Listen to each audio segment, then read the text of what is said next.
This episode of An Unexpected Podcast is brought to you by Michael Hammonds. Thank you.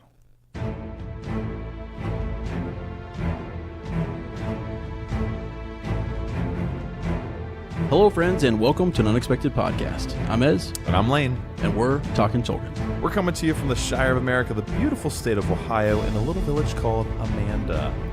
This week, we'll be continuing the hunt in the Two Towers as we cover the Riders of Rohan as a part of our journey through Middle-earth. Yes, pretty exciting. It is exciting, actually, and this is an epic chapter. I'm excited for not only the chapter. We've got some good comments. We've got some good Bywater Post situation happening. It's a great, epic episode on our hands. Yeah. Yeah. And we also may have a special little surprise for you here. We may have? We may have. It could disappear. Kind of like, when you put the ring on. It could be gone. He could be gone. I think he does have a ring. And it's black. It's a black ring. That leads us right into our table of contents. We do have a special guest with us tonight. I don't even know how to do this introduction, guys. How does one introduce one of your closest friends, someone you've known for going on a decade, right? Wow. Yeah. I think we're going on 12 years. 12 years next spring. And there is the beautiful voice of one Bobby Ray. Bobby, thank you for being here with us this evening on as we ride into Rohan. Absolutely, guys. I'm happy to be here. Sweet. Bobby kind of reminds me of like a Radagast. You feel that or not? Actually, am I wrong about that? I am feeling him as a Radagast right now. Seriously, like we were sitting here and I just Did I say that the right way? Radagast. Feeling him as a Radagast? Does that sound wrong? I'm Radagastly feeling him. Yeah. I don't know. There you go. Yeah. I'm Radagast. Right. No, he's totally Radagast. No, he's Radagast, not you. A lover of nature. Yeah. A gentle, kind, beautiful soul. Right. Yeah. It literally just hit me when I heard him speak there, right in the moment. A fellow wizard. It would hit you. Or he would hit you? I don't know.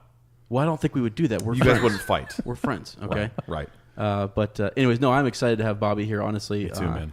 It looks to be good. You want to explain how prepared he was? Oh, yeah. So originally, we had this idea of, because Bobby was unable to make the long-expected party. This is kind of where this spawned from. And we were like, you know what, Bobby, just come out some Friday. We'll have you on. You can do your Tolkien story, and then we'll just hang out the rest of the night. Well, it turned into come on over for a Friday night. All right. And Bobby said, hey, I'd like to know what chapter you guys are on. He said, I'm a little bit behind of where you are right now, but let me know what chapter you're on. I'll read it and I'll be prepared. Mm-hmm. Bobby shows up. I don't know why I'm surprised. It's because we don't get to see each other as much anymore. Shows up with a binder. He's got 2 notes that he's taken and expanded upon his favorite moment within this chapter. He has this beautiful illustration that I've never seen before, right on the front cover next to a map of Middle-earth of Éomer as the riders of Rohan, the Rohirrim, circle Aragorn, Legolas, and Gimli, our 3 hunters. Oh, yeah. And he's got 5 copies, 2 yeah. for each of us. So I'm sitting here looking at this, and it's just Puts Bobby has a way of bringing the mood. You know what I mean? He does. He brings the mood. Bobby, where did you find this picture? With this? I honestly did a Google search. Yeah. As simple as that. Wow, we're going to look up. Look, this is well done, and this is actually really puts you in the spirit of the chapter. Yeah, immersive. Just like having Bobby here. Right. I feel like it's here you go. Gosh dang it. Come on. Life being mirrored in the chapter once again. How many hunters are there, guys? There's 3. There's 3. There's a man, an elf, and a dwarf. I think right now we're feeling like 3 dwarfs after that Mexican we had for dinner. Uh-huh. Yep. But how cool is that? I didn't even think of that until right now. We're hunting our way through this chapter, through this second book, and they're hunting for their friends, hunting this orc, horde that has their friends that they're trying to recover. So kind of interesting. It actually works. Yeah, you're right. It just feels good. I didn't even think about it until right now. Never thought about that. Yeah. Crazy. So pages of notes there. I'm excited to see. And actually, I took a sneak peek at the spot that he highlighted, and I'm glad that he honed in on that. Peeked on that. Yeah, I did. I took a... You son of a gun. Peeking in the Palantir. You want to do some quick counsel? Yeah. Get into it? Yep. How are you? Counsel. So, doing well. Been a busy week. I think just... Why are you talking so softly? Am I talking softly? I feel... Is he talking softly to you? I think he sounds fine. Well, yeah, I don't know what's up. Maybe it's because you don't have the headphones on today. You're so gentle. That's what it is. You don't have headphones, so that's That's what it always sounds like. Yeah. Because in the microphones, Cut it that sounds out. super Cut that part loud. out. Get that out. You're fine. We actually had a little bit different of a setup today. We actually did a little Discord chat earlier. We did. That was a lot of fun. We kind of had everyone in there, and thanks for those of you who hopped in and helped us out. It was our first kind of run through, and we're gonna fix that. That's something exclusive we have for our patrons. So big supporters of the show, and we had them in there. We're able to chat with them. Yeah. But I had the microphone situation jacked up, so we'll fix that later. We'll go back in time and fix it. Maybe we'll go back. We'll jump in the DeLorean. We'll fix it yesterday. Sorry about that. Don't worry about it. It is 11 o'clock at night, so Yeah, we're doing all right. We're doing good. All right, so I'm doing well. How are you doing, Fred? I'm doing great. School's going fine. Rugby season's great. Halfway through. Winnie's beautiful. Goldberry's amazing as always. Yeah. We're getting ready for our second crotch fruit out there to pop that one out end of March. So I'm looking forward to that baby number 2. What do you think it's a boy or girl as? We're not going to find out. So I think it's a boy. Boy. Okay. I think it's a boy. Bobby, you got any feelings? I'm going to say boy Yeah. this time around. So guys, I don't know if I've shared it on here, but I had a dream right before, we started ask your parents how kids are made. And I had this dream that we had a dark-haired, curly-headed boy. Really? His head wasn't curly. His hair was curly. Wow. The dark hair was curly. And it came out, and I was holding it, and it was like already 3 years old. So that was kind of off, I guess. Maybe I ate some bad Tums or something before I went to bed. And it laid it on my lap, and I looked into its eyes and said, "Vigo, my son." Really? So I've got a feeling. I wrote it in my dream journal upstairs. Wow. That's awesome. I like it. I hope it's just the baby's healthy. I don't care boy or girl either way. Sure, Because yeah, Winnie has been the best baby ever. But Yeah. I've got a weird feeling. Weird feeling. Yeah. It's a good feeling. So Bobby, how are you doing? I'm doing well. I'm glad it's Friday. It was one long week, TGIF. Yes. Sir. but I'm ready for the weekend. Mm-hmm. Yep. Things are going well. Is it ready for you though? That's my question. Is it ever ready for me? Just a great question. We're gonna do some fun stuff tomorrow. What are we doing, man? We are going to hit up a rugby match. Yep. And then we are heading over to a corn maze, maybe some hay rides, things like that. It's gonna be awesome. It Some will be fall great. festivities when it's about 90 degrees in Ohio. Yeah, That'll what be the you go. heck, I man? don't know. You know what? It's October. We can't get some cool weather. Second summer. You've heard of second breakfast. Now Right. you got second summer. Right. Okay. Right. So whatever. Yeah. Okay. I don't know. All right. That's some good counsel. I like it. You want to do some dropping ease, fellas? Yes, sir. Sounds great. All right. Let's get into this. Some TV show news. I didn't really go digging, guys, this week. I'm getting sick of reading the same stuff over and over again. But there's this really cool image that's kind of. I saw it on Instagram, so it's out kind of circling around. It's been around since April, and it's this concept piece of art. I think someone even shared it on the group, actually. I can't remember who. Apologies. But it's from Adam Middleton, who's a lead concept designer at Weta Workshop. It is of an old Aragorn. Okay? So it's actually posted on artstation.com. No idea what that is. I guess it's maybe like an art blog website where artists can post their stuff. But I'm just going to read what he said. Okay? He said, Aragorn the Ranger. A bunch of us at Weta decided to do our own take on Aragorn. Arguably one of the coolest characters committed to screen. No argument from me. We gave ourselves the whole of April to do a design. It became commonly known as hashtag #AprilGorn. I'm not sure about that one. That sounds like one I would make up, but that's okay, Adam. I wanted to design him as an older man after the events of the Lord of the Rings trilogy. Whispers of a new evil brewing in the north has pulled him away from Gondor, forcing him back into his ranger ways of old and putting him on one last hunt. So this image is awesome. We'll put it in the group again so you can check it out. But it got me thinking, guys. Got me thinking a little bit about this Amazon TV series.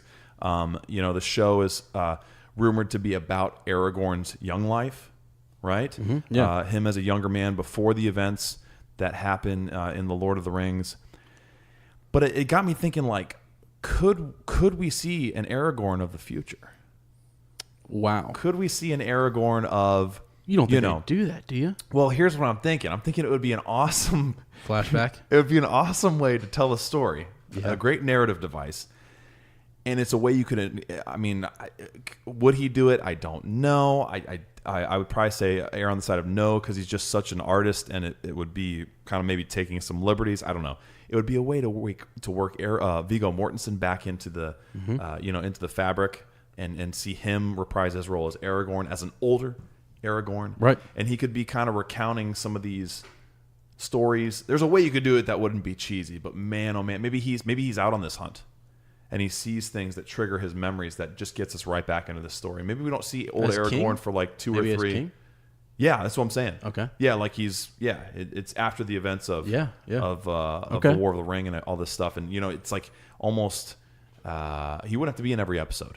Every once in a while, he'd just be like this little bookmark that helps tell the story. Well, even if they did a whole season, it's sort of like in The Hobbit. With Bilbo, and it just kicks the whole thing off. Yeah, and exactly. You're going down that road. Yes, that's right. Yeah. How he's writing back his book and telling his story, and we get back into it. That would be really cool. So awesome. maybe we can start a movement for that, guys. We can hashtag April Gorn. I don't know. The Tolkien biopic. I think it's being released in Eastern Japan this weekend, and right. Okay. Then in are we going to see it? East Germany. You said you'd take me on a date. You said you would. Yeah. So we're going to fly out to East Germany once the wall comes down, and we're going to go check it out. Okay. I think we might eat some Bulgarian food while we're there. Gotcha. And have some schwitzkas. So, okay. Yeah, guys, I don't know when this thing's coming out. It's just, I don't know. I know it's a real movie. It's not a hoax, but I don't know when it's going to happen. So, okay. Yeah. We should probably stop talking about it. We should. I think you should definitely take it But out I'm amped about it. I want to see this. It's something that we I think sometimes I get so sucked into the story that I forget to make the connections to Tolkien's life. Yep. He put so much of his own experience in these stories, and I forget about that sometimes. Sure. And so anyway. Yeah. Other corners of Middle Earth. There's go check out the page. Go check out the Facebook group. Man, oh man, there's some cool stuff every single day. You guys are sharing images, sharing stuff from the internet. Chase McKinney had a really cool post in there about if you could see another character put into Middle Earth, who would it be and why? I think he picked Indiana Jones. Yeah. There's like 60 comments on that. Is that the one you were trying to find earlier? No. Oh, okay. Something else. Okay. And then also, Maddox McBride, really cool one that's just sticking in my head. There's a building in San Francisco where Bobby, wow. Yep. Bobby, I've had too much coffee, guys. Bobby was just recently visiting, and they're trying for Halloween there's a way to put images on the top of it with using lights and stuff. They're going to try and make that the Eye of Sauron and make it look like the Tower of Barad-dûr. That would be the coolest Halloween gift ever. Absolutely. So that's kind of cool.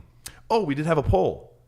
Yeah. We were talking about cake versus pie, and there were like, oh my gosh, about 100, 105, 110 people that voted, and it was split right down the middle, guys. I think it was like 47-53 with cake just inching out over pie, I believe. Cool. That's what I voted for. Yeah, if I'm remembering this correctly, I didn't actually look it up to get the final numbers, but I just know it was neck and neck. Bobby, what are you thinking on that one? Pie or cake? I would go for pie personally. But if you have your cake, you can eat it too. Well, absolutely. Well, let the man vote, okay? He said pie. I'm just giving him the full picture, Ezra. Okay. Pie it is. So pie it is. Excellent. I like it. Awesome. Yeah. That's all I got, man. Yeah. Okay, that's awesome. We got a long chapter, so we can get right into this. We do have a really long chapter.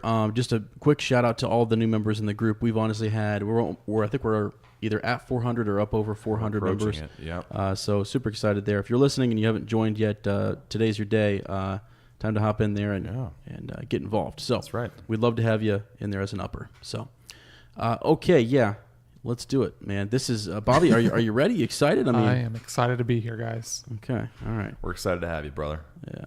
Okay. On to the reread here. So we are into Book 3, Chapter 2, The Riders of Rohan. And as Lane said, this is full of histories.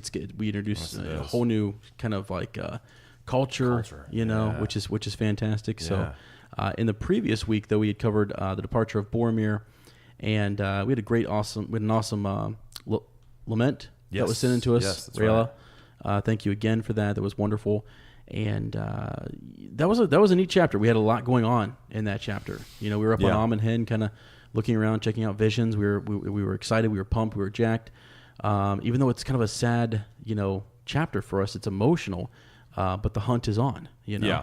Sort of some of that lingering confusion of what do we do, which direction do we go, and then that end resolution of, we got to go after the hobbits and save them if we can. Right. And that they have that clear, and that for the first time in a while, I think Aragorn's, and you see it continues into this chapter. Aragorn, as the leader of the hunters of this remaining company, of this remaining fellowship, has a clear objective in his mind of where he needs to go. To the point of, in this chapter, to the point of saying to Éomer essentially, well, if you don't let me go, you're gonna have to kill me. Absolutely. And you might go back home with fewer riders than you came out. Absolutely. Like real king speech. And I'll be honest with you, I think you would have taken a few of them down. And I think they might have been able to even snag a few horses. And I think they might have been able to ride away. That's a big what if scenario. But I thought about it. I was reading. I was like, buddy, I would not try it. The something they did so well in the films is they the tension of that scene. Yeah. They captured perfectly. They obviously had to make it shorter, like everything, right? I mean, we might as well just stop saying that. Lane, stop saying that. There's more in the books, duh. But it's just the drama of that scene of, whoa, we've got some guys who they need to use their words before they start cutting each other's heads off. But it makes for great excitement and seeing what our characters are really made of. So pretty cool. Yeah, absolutely. If you happen to have, I should probably share the copy of the book you have here. But this is these Alan Lee illustrations here. Yes, that's like is it the 50th anniversary or something like that, where Alan Lee went through and illustrated all these pictures. Yeah, I love that one of them on the hunt. Isn't that awesome? Yeah. Really, really sort of just wide open. The land changed, and it's funny because this is the land that they caught glimpses of on the Anduin when they looked out east. You know what I mean? And they bring that up again in this chapter too. So we kind of almost, if you look at the map too, because there's a lot of directions. Ezra's compass was spinning. Yeah, Bobby, did you bring a map? He did. I did. Awesome. It's going all over the place. This is a great time to get out your LOTR project map too, the one online where you can pick the paths of where people went. Real quickly, while you have that up, Lane, can you just kind of give us a direction there as to, we were over near Almond Hen. We were over off the Anduin, and we head off. We go northwest through the western portion of Emin Muil. We get the east wall of Rohan, and then we get into the East Eminent, which is almost straight west, and then eventually we hit the Entwash and follow that all the way to Fangorn Forest. Yeah. So it's almost like, if you look at it, we're almost going right back up into. We're not that far from the field of Celebrant. And Lothlorien, really. Right. We are, but especially considering how quickly they moved, how quickly they how journeyed. Far they went down the river. Yeah, to be going in that direction is crazy. It's kind of backtracking a little bit, but parallel, I guess. Okay, I like that. I like that map you got there, Bobby. I like it. Okay, here we go. So, ready? Let's just let's do it, baby. Dive into her. Okay. All right, man. So. And basically, in summary here, we didn't really give you a summary, but you guys know we're on the hunt. We're after, Pippin and Merry, two hobbits, and dead set on finding them. So let's see how this goes. Really, I need a little atmosphere. You guys want some atmosphere? Yeah, I could go for some of that. I'm thinking we're out in the plains. It's probably kind of windy. There's no tree breaks or anything like that. Look at that illustration. There's kind of a bleak beauty to it, isn't there? Yeah, absolutely. Like that. I love the imagery of just being out there on the plains of Rohan. So there we go. What do you think here, Bobby? Does that sound all right? That sounds good. great. Okay. Yeah. I could just sit there for a minute. That's nice. That's funny. Okay. Here we go. They're running and I'm talking about sitting. Give me a break. Okay. So let's just start off with a read here. So the dusk deepened, mist lay behind them among the trees below, and brooded on the pale margins of the Anduin. But the sky was clear. Stars came out, the waxing moon was riding in the west, and the shadows on the rocks were black. They had come to the feet of stony hills, and their pace was slower, for the trail was no longer easy to follow. So again, we're on this trail, right? And are they traveling at night here?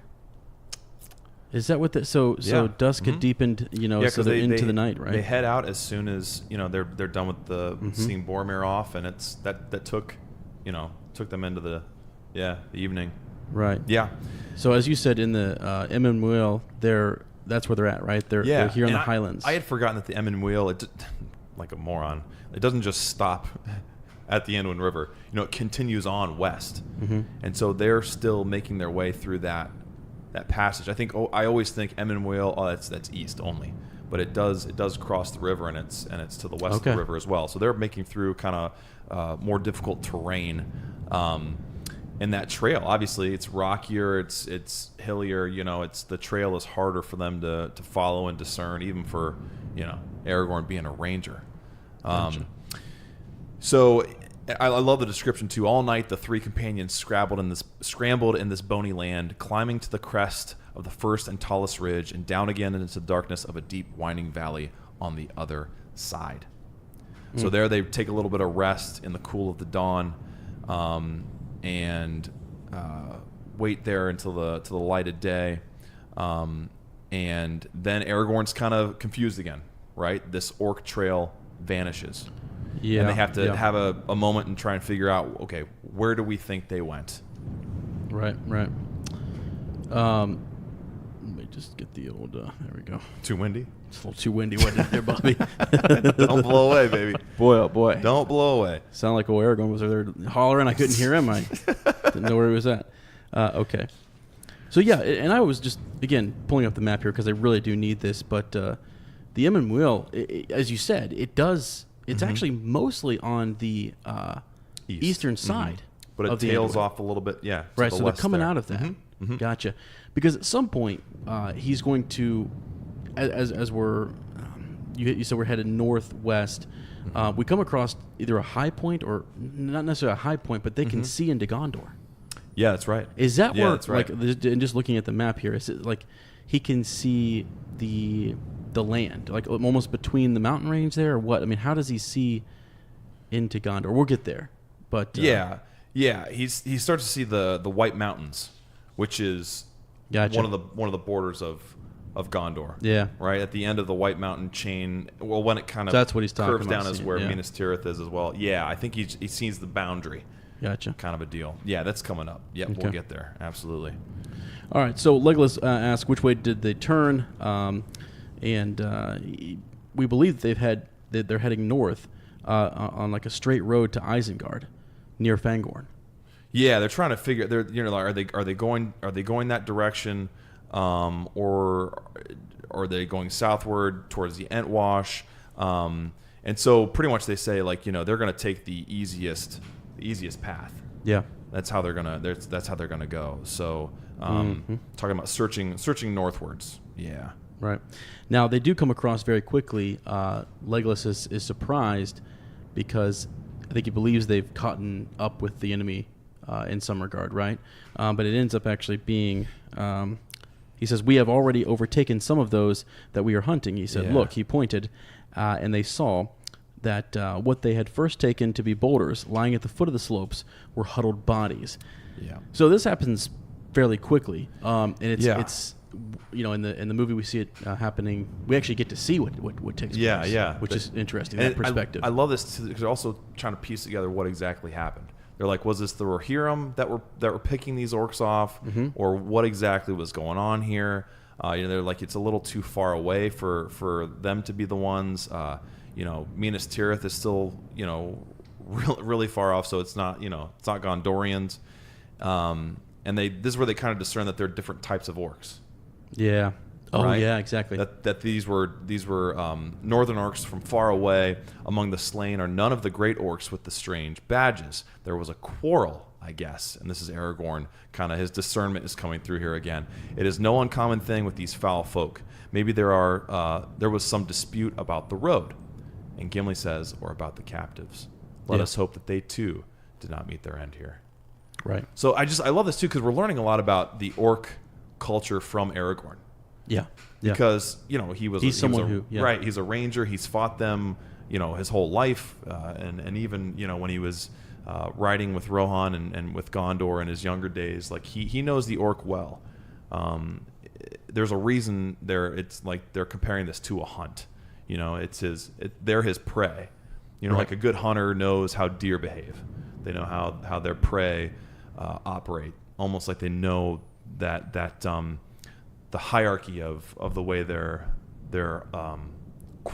quarry behaves, right? Well, so in the same way, he knows he can discern like their path. He knows how they interact with each other. Sure. And can that's helping him sort of fine-tune. interpret those signs. Yeah, it's really cool. Okay. Yeah. What do you think of it? So Gimli, I'm surprised that he doesn't know a little bit more about the orcs. I mean, we just get it through Aragorn. Maybe he does. Yeah. But you would imagine that the dwarf culture would kind of, also for sure. they have a history. Yes, they do. With them. Yes, So, they do. And I guess maybe another part too is we see there's this different breed of orc that we're just unsure of. Yes. Yep. You know what I mean? It's like, well, what were these the orcs with the white hand? Yep. Like different breed. Now that came up in last chapter, right? Yes, it did. And I can't help but feel like maybe this is Tolkien's way of really showcasing Aragorn and Absolutely. helping him build and develop as a character and really building him up to that role as king. Absolutely. Sharing We that see- knowledge, yes. sharing that experience. There are a few moments too in here where we have those transformative moments again where Spot on. this is this Yeah. chapter, right? Yes. Where That's what I think Bobby had highlighted.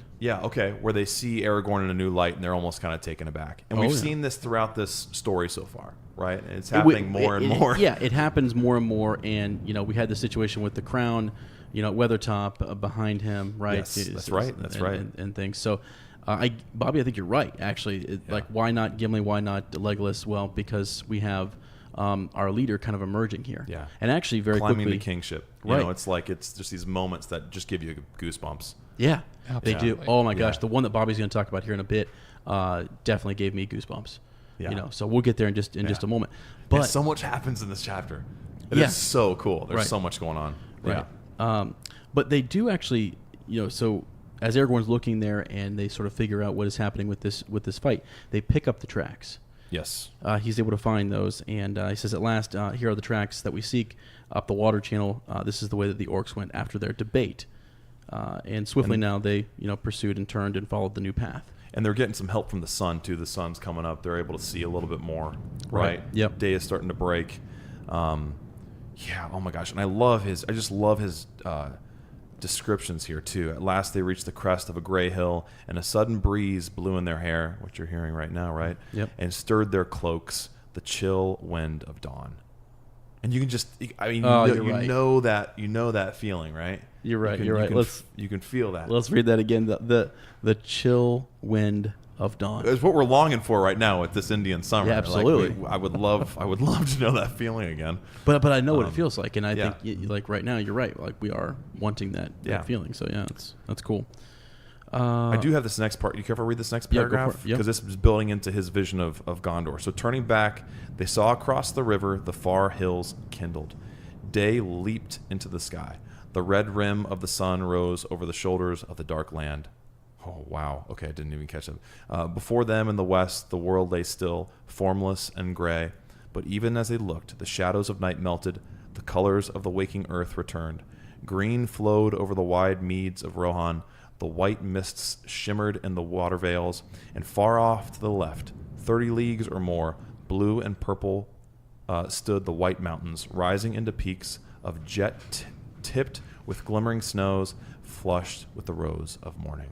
Gondor! Gondor! Cried Aragorn. Would that I looked on you again in a happier hour. Not yet does my road lie southward to your bright streams. Wow. So seeing his destiny in the future and knowing I'm so close, but my errand takes me west. Mm-hmm. Yeah. Yeah, well, and that's what this is the part that I was kind of wondering about, and it's neat how as the we get more light, Mm-hmm.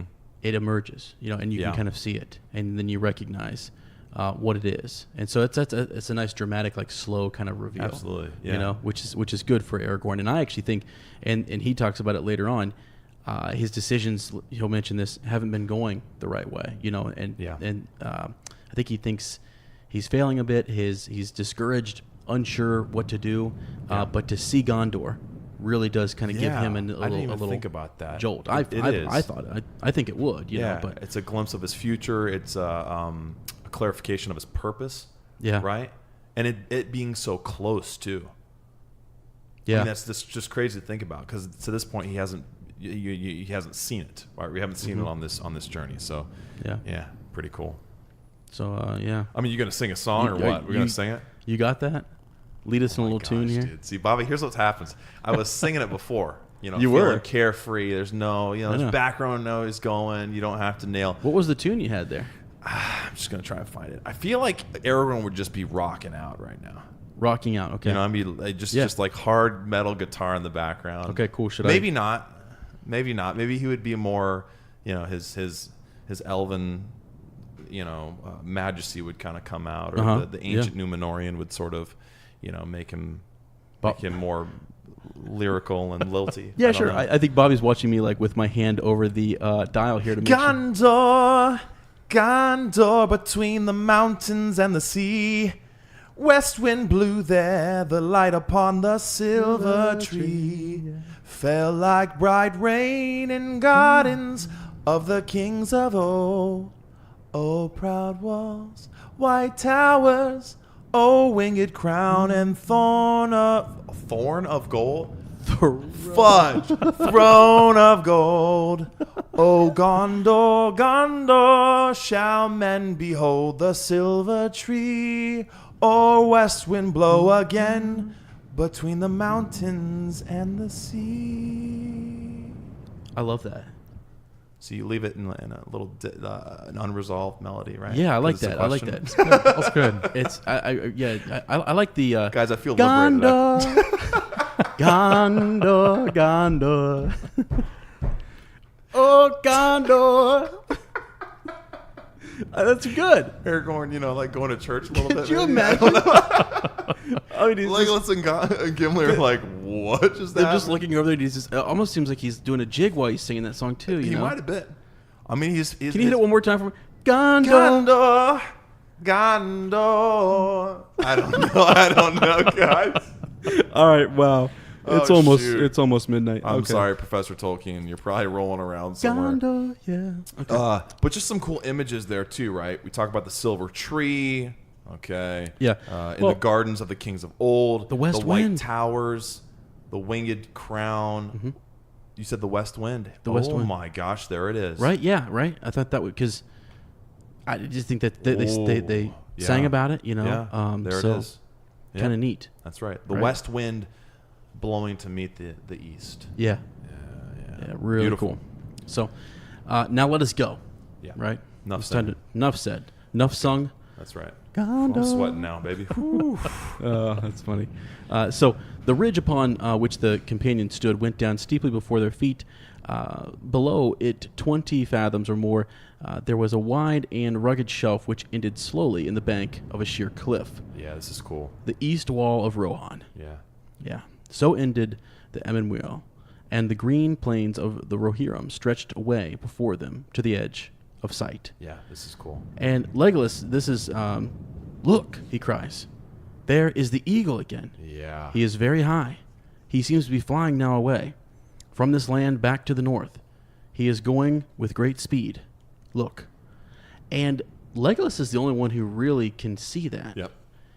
Which I think is interesting. And so we had asked the question last week, about what it was that Aragorn possibly, saw at Amenhotep. I loved your theory. Well, I had mentioned, Bobby, that he was unsure, and I just kind of thought, having read this, the eagle is very in our mind, thinking of that he's seeing Gwaihir, but I kind of thought either it could also be a representation of Gandalf or Gandalf himself, with Gwaihir, sure. Or we know later on, I think I skipped ahead a couple of chapters, and Gandalf has sent, that was one of the things that he had asked Gwaihir to do, was to keep a watch on things. Yeah. So very interesting to see that he's still doing that. It is, yes. Keeping an eye on things. Yeah. So, which actually makes me wonder, if the Riders of Rohan had not have come across this group, Yeah. was there a backup plan? Is there a white backup plan in Fangor? Oh my gosh. You know, I don't know. This one, you know what I'm saying? Like, is there, or would we been okay? You know, That's a great question. I don't know. I love to play the what if game sometimes. So absolutely. but I also love we're getting all these. It's interesting. Like, okay, so we're getting all these changes of viewpoints. So Legolas is seeing what only his elf eyes can see, right? To quote from the movie, way far in the distance, this eagle, right, that we've seen before, and then it's going from that to Aragorn using his tracking, looking closely at the ground, like, you know, faint things right in front of him. You know what I mean? And then it's just interesting. It's like, I don't know. It's an eye test, bro. It's just amazing the great distance that they're able to see, but also paying attention to what's right in front of them. Yeah, I don't know. It's a crazy actually, you know back and what? forth. Wow, that's a really good point. Okay, so Legolas is able to see afar, but I'm sure he can track to some degree. But I don't think I don't think he can track as well as Aragorn. Not like Aragorn. Aragorn even talks about, what's he do here? Eventually, I can't remember where we're coming up on it, but he listens to the earth. That's what I was And the earth talks to him. It does. I mean, you know, for lack of a better term, he's able to hear, you know, at great distance what's going on and who's moving. It's amazing. Well, to me, it shows that Tolkien really is a genius, because the Fellowship at first looks like a motley crew of all of these different groups of individuals. You've got dwarves, you've got elves, you've got hobbits, you've got men. Yep. Right. And each one of those individuals brings their own unique Say it, Bobby. gifts and talents Yes. to the Yes. Fellowship. Yep. Well, yeah, and I was even thinking you're spot on. I mean, the genius of that and that reveal over time and sticking with it and just, you know what I mean? Like, we don't. I think sometimes you want to show all of your cards at once and like, look how awesome this is. But no, you gotta, you know, keep them close, and sort of these things come out as the story evolves, and it takes someone like Tolkien to do that in this way. Yeah. You know. And really, this is the first time we have so many lovely moments here where we get to see. We get to know Gimli and Legolas especially so much better. We've had a lot of time with Aragorn Strider, right? Yep. But we're able to see Gimli and Legolas interact with one another. We're getting to hear their honest opinions just in a smaller group of three. We see them interacting with Aragorn. Right. And it's just, they're fleshed out so much more in this chapter alone than all of book one. I mean, they're pretty flat. They're pretty flat in the first story. Like, you know a little bit, and there's a little bit of background, but it's like we don't. Now I feel like they're alive. They're real characters. I can pull for them. I can root for them. They're valuable. I see why. I see why they were, you know, why they were important to be in this fellowship. And it's really cool how you're right. How the story he didn't show all of his cards at once. He did build it in slowly and showed why they're so valuable. Right. It's awesome, man. Exactly. Yeah. It's like how you get to know friends too, right? I mean, you know them, you know, pretty face value at first, and then that deepens and grows, and Right. yeah, Yeah, for sure. For sure. Yep. So Legolas actually spots, you know, from like 12 leagues away, Yeah, this company yeah, on foot, and he can't say much more about them. They're many leagues away, 12 that he was guessing, but the flatness of the plain is hard to measure. yeah. They figure out that from what he can see, the path and the trail goes straight. It goes straight on. It seems to be pretty, you know, clear, right? But Gimli and he, I think, start to kind of have a little bit of a discussion as to whether or not, I'm not sure if it's right here or not, but like when darkness falls, should we continue, etc., type of thing. I can't tell if that's is that coming. Okay. Yep. After they find the leaf of Lorien, because they have find that hard choice. They Everyone find that calls it the hard choice. Yeah. Yeah. Did they find that leaf right here? Is that what's next? It's coming up here. Yeah. So at the Man, so much happens in this chapter, guys. Yeah. Yes, it's coming up in the next paragraph after we get through this. Yep. So really, all I'm trying to mention there is that there's a lot of, as you were just saying, this idea that, like Legolas says, it's pretty straight on. Gimli is kind of saying, well, don't forget, we can't. This is when we get to the night part, you know, that we can't, you know, miss little signs. But the reason he brings it up is because of what we just find out here next, which is the leaf. So let's talk about that. And also too, so they're seeing more of these little like I don't know, like signs of them traveling, like food bags, the rinds and crusts of hard grape bread, torn black cloak, heavy iron nailed shoes. So this is also kind of alerting them to be looking for more stuff. I mean, Aragorn's always on the lookout, right? But they're paying more and more attention to anything that might be dropped along this path. They've worked their way down out of the last remaining heights of the Emyn Muil and the east wall of Rohan, and they're making their way down into these plains. Yeah. I love this. I love this quote by Legolas. They're talking about he takes a deep breath like one that drinks of a great draught after long thirst in barren places. The green smell, he said. It is better than much sleep. Let us run. And they're talking about the weather changing here. It feels more like spring, as winter's coming to an end, and they're further south now too. So that giving them some strength as well. Right. This is where you get that view of the Intwash, right? Yeah, that's right. And so they kind of see that. They hear the tinkling away in the green tunnels. Yeah. And so that fresh sort of smell of spring. Yeah, kind of. How beautiful is that too? Especially the first time you catch it. You know what I mean? It smells different from fall. Summer or winter, and it's just that fresh, invigorating. So they're feeling recharged from that as well. He just calls it, the green smell. The green smell. Which really doesn't I mean, it's interesting because of the time that they're out there, but it still is this freshness that you get coming back to this plain. Yep. So, Very true. All right, so they move on. They went in single file, running like hounds on a strong scent. And this is where we get to a spot. Nearly due west, the broad swath of the marching orcs tramped its ugly slot. The sweet grass of Rohan had been bruised and blackened as they passed. So pretty easy to see their path. And eventually Aragorn sort of like stops suddenly. I love this. And, he it's almost like he just keeps going and he turns. He tells them to stay.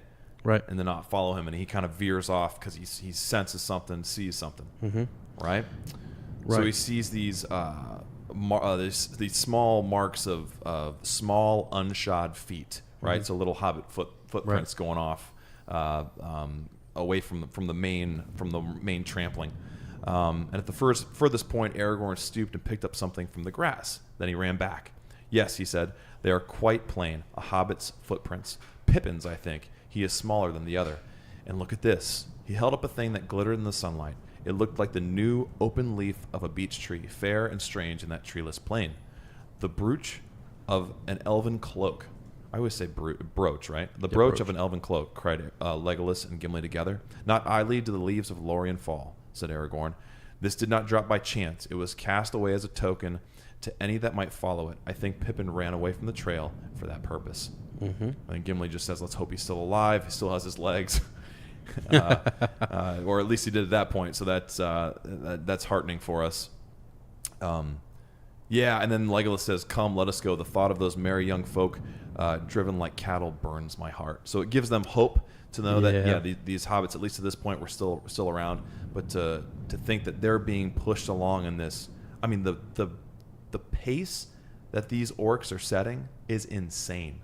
You're right, yeah. Insane. Especially when because I didn't know what a league was, guys. I had to look that up. A league is 3 miles. Right. 3 miles. So when Legolas sees them at about 12 leagues ahead, 36 miles ahead of them. Wow. At that point, that's how far ahead they were, And then when you when you count how long they journey in just 4 days, that's why Éomer can't believe it. You did this just on foot. Like just the pace is insane. So that would burn you up knowing about those little hobbits having to be pushed on. Right, and as you say, they're far away. So what are we going to do? It's like, how are we going to close that gap? Did Pippin survive that? Him running off. Right, because that took a lot of bravery. Did they punish him? Exactly. Yeah. Did they take a limb or? So it would be encouraging, but also kind of scary to think about your little buddy in that situation. Right. So Legolas says, "Come, let's go on," as you said. So the sun climbed to noon, and then slowly down the sky, light clouds came out of the sea in the distant south and were blown away upon the breeze. The sun sank. Shadows rose behind and reached out long arms from the east. Still, the hunters held on. Man. Wow. 1 day now had passed since Boromir fell. Yeah. Which is crazy. Yeah, it is. To think how much ground they're covering, Yeah. you know, in this amount of time. So they themselves are also really pushing it. Yep. So now here we go. As Nightshade was closing about them, Aragorn halted. Only twice in the day's march had they rested for a brief while, and 12 leagues now lay between them and the eastern wall where they had stood at dawn. Can you imagine that? I can't imagine that, man. No, no way. No, that's pretty awesome. It's pretty crazy. impressive. So now this is the hard choice that they Yeah. have, right? So they have to decide what to do. And this is where I thought, you know, each of them kind of shows some wit, and it's a tough decision. Mm-hmm. And as Bobby said, All of good points, too. All good points. all really good points. Yeah. And eventually each of them put their trust in Aragorn, Yeah. right? And they kind of say, you know, the decision is yours. Yeah. Show us the way. Even though he says, you know, I've been an ill chooser, right? He says that's the exact words. He's like, you know, since we passed the Argonath, like my choices have all gone wrong. So he's Yeah. still questioning himself here too, you know? Right. We also learned something interesting, guys, about the orcs and how they don't typically like to travel in Yeah. open in this open terrain and under the sun. Yeah. You know, but yet they still are, which is interesting. So that's something that's a little, you know, different for Aragorn. Yeah. I think that's probably, Kinda puzzling. processing that and wondering what is it about these orcs, air quote, that are so different. Yeah. You know. And I think that lends itself to show the urgency of the whole situation. And that's why he's puzzled by it, because he's like, okay, they are obviously urgent and anxious about their own task. Yeah. And so they're Absolutely. following that urgency. Yeah, absolutely. Yeah. That's a great point, Bobby. Okay. Now they talk about as they're moving here again all the different good points, and I don't know that we need to go into detail on every single one of them, but Yeah, yeah. unless there's ones that you think are super neat. But I kind of thought they talk about possibly the guards doubling down on Pippin for running off like that. Yeah. So they're kind of saying there might not be a lot of chance that he can drop another Right. item, but at the same time they don't want to risk missing those things. Right. Legolas says that his heart kind of tells him that they should press on. Yeah. And, it's they, tough. They say it's kind of clear to see that their destination is now Isengard. Right before they were Right. kind of unsure, and it's like here you go, Matt Brady. If you're listening, they're taking the Hobbits to Isengard. So Matt, we're finally there. They are So, taking the hobbits to Isengard. that's kind of that makes sense to them now that that's where they're going. And they also notice too that this path doesn't veer off any, right? Like we said before, it's a straight line. So if they were to continue on through the night, but then Aragorn has a good point. He says, I think it's Aragorn, or is it Gimli that brings it up? Crap, I can't remember. Sorry, I've got so much stuff underlined. You're fine. That if they, I think this is where he says it. If in the night if they veered but a little, Sure. or their course changed, they would have that much further to correct themselves the next day. So they're kind of weighing the options, right? To go by Yeah. night or by day. Right. And like you said, there's pros and cons to both. The cons to resting at night is you're that much further behind because they're not stopping. Well, The pros to going at night is you gain that ground. But the pros to staying to resting is that you're sure of your path, right? Yeah. You rest at night. As soon as light hits, or if there's enough of a moon, you continue on and you know exactly where your path. well, leads. and that's the But- problem is that if the moon gave enough light and and it's not. Yeah. So they're weighing like efficiency versus, like we said, urgency, Bobby. There's just so much calculation here, man. yeah. Right. Well, another the other part is resting can give you more energy. You can Exactly. possibly press on a little faster, a little Yeah. harder, and you're Right. hoping, that your prey is going to take a rest at some point. Absolutely. But what is this? Somewhere in here, Legolas? Is that in the movie where he says they run as if the Yeah, that's in here too. the very whips of their masters are behind them. yeah, and that's great that they Yeah. the lines when you hear them used in the film and they come directly from It this. is cool. It's Yeah, cool. it is. Cool to kind of see. So basically, to not go into too much detail there, they decide, to rest. Aragorn Yep. decides that, though, and Yep. he decides to take a rest. And I love this. He literally just cast himself on the ground, and he fell asleep. Yeah, he's out. So Yeah. Isn't it cool too? Sorry, well, I got to bring this up. Butterbur mode here, guys. Sorry, but the Lady of Light gets brought up again. Yeah. Galadriel. Yeah. Talking about how we wish we had that. Gimli said, "I wish she would have given us that light instead of to Frodo." Sure, they could have used that to kind of find their way. And Aragorn's like, it's going to be used better with Frodo. She knows what she's doing. But it's just interesting. The lady keeps coming up, and then another time in this chapter as well. Yeah. It's just kind of interesting. Well, it's the also importance of her is Yeah, I think it's also interesting that, and again, I play the what if game way too much, but the idea that had they have caught up to him, I mean, it's a great point. What would they have done? What would they have done? I think they would have taken them all out because I think they're all, epic heroes. Yeah, they could have. So they could have. Absolutely. But I believe it would have been tough. They might have lost one of. Or they could have snuck the hobbits out. I mean, with their cloaks and their secrecy, could they have somehow caused a diversion? In the words of Legolas. Yeah, I don't think it's that they realize how effective those cloaks are. Yeah. Until this chapter. That's right. Until this point. Yeah. So yeah. Oh my gosh, dude, I love this. I love it. Yeah. So I think they. This is just a neat little bit where Legolas, when Aragorn wakes up, he's been standing, gazing northward into the darkness. Yeah. Thoughtful and silent, and Gimli's still deep in slumber. Good for him. You know? Man, the yin and the yang of Gimli and Legolas. Yeah. So. And comparing them to a young tree and a windless night. Yeah. Right. So cool. Right. Well, the dwarves were put back to sleep. So I'll in his defense, they were put back to sleep, and then we had to bring the children forward. That history is always ever present, isn't it? I think that's part of it. That's a part of it. Yeah. So, sure. Let's see. Yeah. So, anyways, Aragorn just says, nonetheless, we will still follow as we may. Time to get up. Time to move on. Yeah, exactly. Only an eagle could overtake them now. So they're kind of in this position where it's like. They've moved on so far that unless they really do stop or run into some obstacle, we just need to pursue all the way to Isengard. Yeah. Eventually they will stop, and so now we just have to press on and hopefully get there in time before they're tortured or something. I think that's what they're probably thinking. So, yeah. Yeah. So you're right. Talking about Legolas says, "I fear they pass beyond my sight from hill or plain, under moon or sun." Like I can't see him anymore. Right. And this is where Aragorn kind of... Read that line.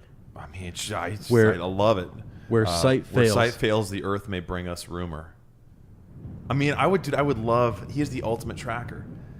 Like, who can sit... And I just think of that... the opening scene of him in the Two Towers is, you're panning across real close to the ground, then there's this rock, and then there's Aragorn resting his head. The pace is quick, and they must have caught our scent. And he's listening to the earth, and they capture that. I think it's beautiful, a beautiful introduction how they work that into the film. The land must groan under their hated feet. He stretched himself upon the ground with his ear pressed against the turf. He's becoming one with Middle Earth here. He lay there motionless for so long a time that Gimli wondered if he had swooned or fallen asleep. At last he rose, and now his friends could see his face. It was pale and drawn, and his look was troubled. The rumor of the earth is dim and confused, he said. I love the way he phrased that. Nothing walks upon it for many miles about us. Faint and far are the feet of our enemies, but loud are the hoofs of the horses. Okay, so now we have this other presence that we have to think about now. It comes to my mind that I heard them, even as I lay on the ground in sleep, and they troubled my dreams. Man, horses galloping, passing in the west. But now they are drawing ever further from us, riding northward. I wonder what is happening in this land. Wow. I wonder what is happening in this land. And I think sometimes this is just real subtle, but I don't know if this was intended or not, but when sight, fails, we often rely on our sight far too much. Yeah, we do. And to see someone use a different sense and lean down and listen to the earth is amazing. I think it's amazing. And to come up and to hear that the earth is confused. Yeah. It's dim and confused. Yeah. Not really what he expected. No. I'm sure that it's given him more in the past, but he does hear these horses shaken galloping. by that too. Yes, yeah. Right? And I think later on, Bobby is going to talk about as they sort of actually it's coming up here in just a tidbit where some evil will sort of give speed to these creatures. Yeah. And kind of saps their energy. Absolutely. They feel like they're unable to he knows that he's a ranger and he should be You know, he should be able to get more out of his body Right. than he is. Which that's also freaky too, man. Think about that. Well, he knows. They're breaking necks, man. Their speed is insane, and they're feeling like we should be going faster. Yeah. We should be gaining more. Right. So the third day of their pursuit began during all its long hours of cloud and fitful sun. They had hardly paused, now striding, now running, as if no weariness could quench the fire that burned them. They seldom spoke. Over the wide solitude they passed, and their elven cloaks faded against the background of the gray-green fields. Even in the cool sunlight of midday, few but elvish eyes would have marked them until they were close at hand. That's amazing. It is. That's Yeah, amazing. It is. Yeah, it is. So Lemma's bread actually kind of helps them make it through. They think the lady in their heart. Yeah, Yep. They could thank her. They could eat a little bit of that as they're on the run, which is neat. So Yeah, it is. let's see this next paragraph. Is there anything in that that's let's see. Yeah, Talking about the trail growing fainter because Yeah. the land is starting to change. It's Right. harder and the grass is shorter. They see the Entwash winding away to the left of them, and then they can't really see anything. And Aragorn's kind of puzzled by this, right? Because the Rohirrim, what's it say? They're not many leagues away. They're to the south. Yeah, we're for the most part many leagues away to the south, under the wooded eaves of the White Mountains, now hidden in the mist and cloud. Yet the horse lords had formerly kept many herds and studs in the East Eminence. So this was an area where they had a presence. Gotcha. And it's not there anymore, and he's kind of puzzled by that. And we later learn as to why that's why that's not there anymore. But just talking about the land being empty, Right. and it shouldn't be. Yep. And that troubles him even more. Well, and the land is even changing color. Yeah. Because Yeah. not too long ago we were reading about that green smell. Yep. And the language is changing. It's turning gray. It's Yeah. turning bleak. Yeah. Mhm. Yep. Yeah. You're right. Yeah, that's awesome, isn't it? Yeah, it is. And you got to wonder, is that a result of that force and that power, that will in that area? Got to be, right? Yep. Got to Yep. be. Yeah. This is a neat little another reference for us. So at dusk they halted again. Now twice 12 leagues they had passed over the plains of Rohan, Man. which is pretty awesome. So Yeah. they're really making some headway there. It's night again, right? So at dusk they had halted. Yeah. So now do I most grudge a time of rest or any halt in our chase, said Legolas. Here it is. Yeah. The orcs have run before us, as if the very whips of Sauron were behind them. I fear they have already reached the forest and the dark hills, and even now are passing into the shadows of the trees. Oh boy, so hopeless. Wants to kind of just continue to press on, and so they can't. So Gimli's sort of what? He's a little bitter, right? Yeah, it's just kind of the hope and of all of our work is at an end. Mm-hmm. And Aragorn says, an end to This is it. yeah, to hope maybe, but not to toil. We got to keep pressing on. We shall not turn back here, yet I am weary. And he gazed back along towards the night gathering in the east. There is something strange at work in this land. I distrust the silence. And before it said, there was a silence that did not seem to be the quiet of peace. Yeah. So it's an ill feeling. And I am weary as I have seldom been before, weary as no ranger should be, as there it is, Right. with a clear trail to follow. So there's the implication too that when there is a clear trail, that rangers are unstoppable. Yeah. That Yeah. how a lot of people that would daunt them, that fuels them. That's what they're made for. Yeah. They're made Yep. to track. They're made to follow the trail. And this is pretty straightforward. There's not a lot of Yeah. trickery in this. No, It's just they've guessed where they're should be going too. blazing. Like that, Yeah. yeah, Mhm. they should be. There's some will that lends speed to our foes and sets an unseen barrier before us. So working doubly there, quickening the orcs, but also slowing them down, increasing that gap. Yeah. A weariness that is in the heart more than in the limb. yeah. Just Well, yeah. And so really what's happening right here in these last couple paragraphs is that we believe, Legolas says that it's Sauron. He feels that it's Sauron who is driving, or who is behind that whip, Yeah. wielding the whip. We learn, though, from Aragorn that it's Saruman. Yeah. And this is two towers. Yeah. And so right there you've got this sort of what we thought was this push and this evil coming from the east is actually coming from the west. And it's really just opened a pathway for them to come straight back to Isengard, and his will is really so it's not Sauron at all. Right. You know, it's Saruman, and it's actually these pieces are starting to fall. Yeah, into they place. start to realize really what's happening. Yep. So. Oh man! But wow. So, anyways, they end up taking some sleep that night, right? Do they or do they not? Yeah, because as the last before Legolas was first afoot, if indeed he had ever slept, awake, it is a red dawn. Yeah. Strange things await us by the eve of the forest. Good or evil, I do not know, but we are called awake. Yeah. And so, definitely, what's he say? A red sun rises, is what he says in the film. Yeah. So, definitely something's up. And time for them to kind of move on. So, they just keep pressing towards the forest to figure out what's going to happen here. They don't really know, but I think they're kind of, upset about, they're just leery, you know? Yeah. And Legolas kind of guesses that they would have, at their pace, made it to the borders of Fangorn like at sunset the previous day.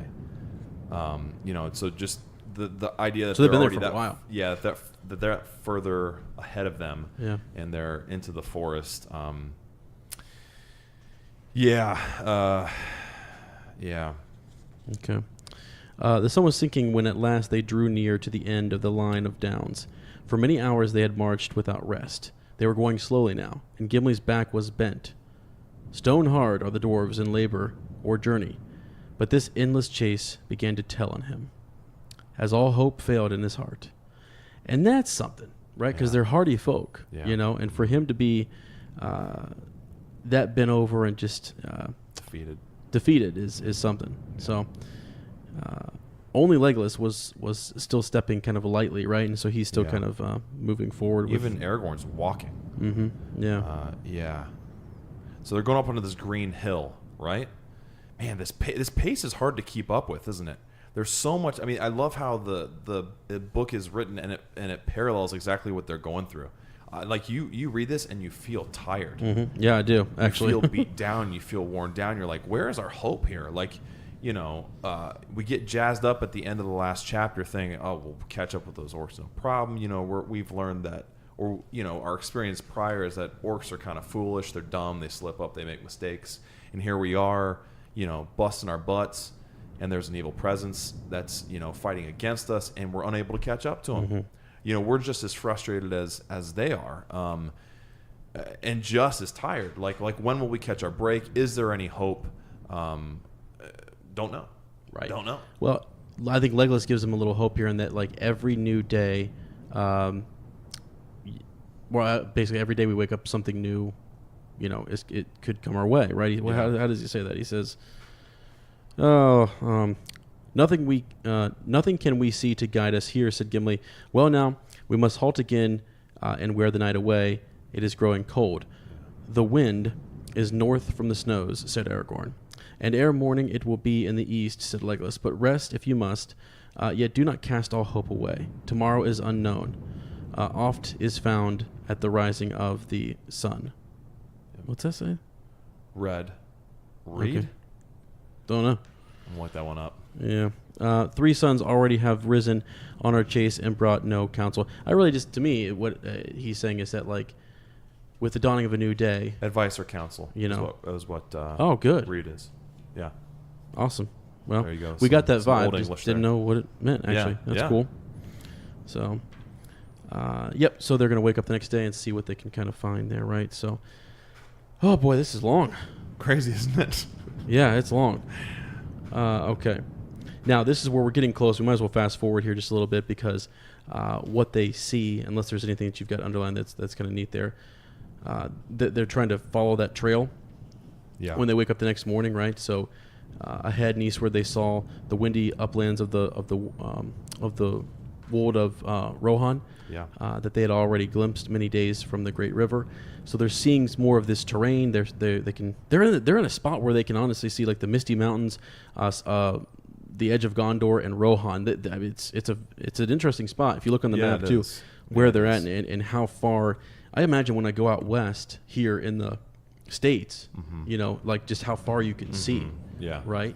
Yeah. Your perspective is broadened. Yeah. Yeah. I was amazed It's that I could unbelievable. see the Rockies from as far away from them as It's as I incredible. was. Yeah. So I kind of understand once they get to this real open terrain here, those 3 to 4 paragraphs there where they're just describing what they can see around them. You know, Sure. the Misty Mountains, Gondor, Rohan, the different inhabitants there, and what have you. So, and as they're doing that, riders. They see riders. Yeah. Okay. Many riders on swift steeds are coming towards us. And then, yes, like I said, there are 105. Yellow is their hair and bright are their spears. Their leader is very tall. And so we Can you get imagine that. being able to see like that? Yeah, it's wild. That'd be wild. Right. So, so they're 5 leagues or more away, possibly. That Gimli kind of says there's no way we can escape. Yeah. So they've got to see what's going on here. And, Yep. and I think the fact So that we'll they're just wait for 'em. riders, we've heard the hooves, the confusion in the land. We'll just sit here and wait. Yeah. So now they're up on the hilltop there, and they're an easy mark against the pale sky. But walking slowly down the northern slope, a little above the hill's foot, they halted, wrapping their cloaks about them, and they sat huddled together upon the faded grass. Mm-hmm. And this is really where, had they just sat there, no one would have saw them. Yeah. Had they not have lifted their voice and said, "Hey, here we are," you know, Yeah. what's he say? Yeah. Which makes it even more impressive, doesn't it? It really does. It really does. Yeah, it does. And it's funny because like we learn a little more about Aragorn here too, because we have.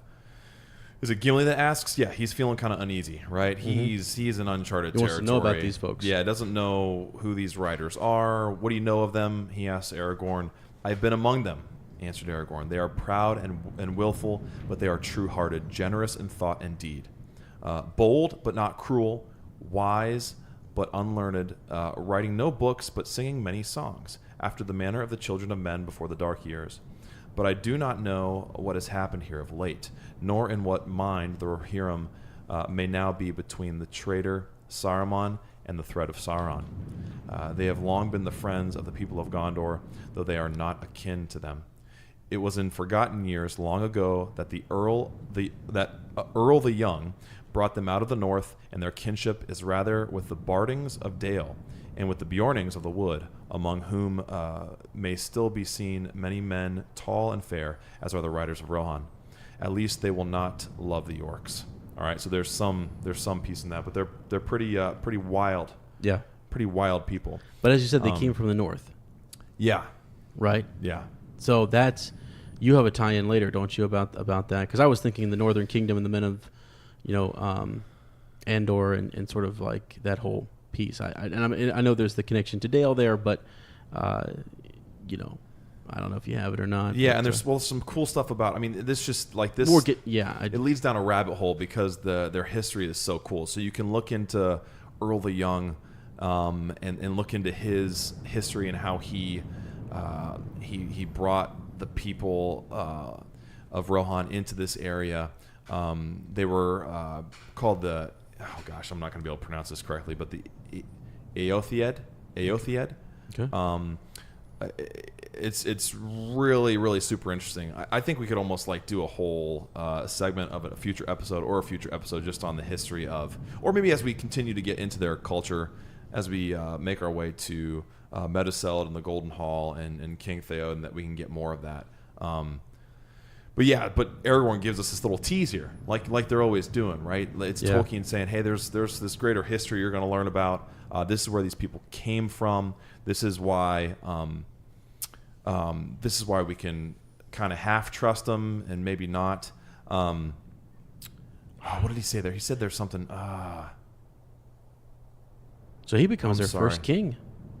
Yes, that's right. Yeah. Yep. Oh gosh, there was something there.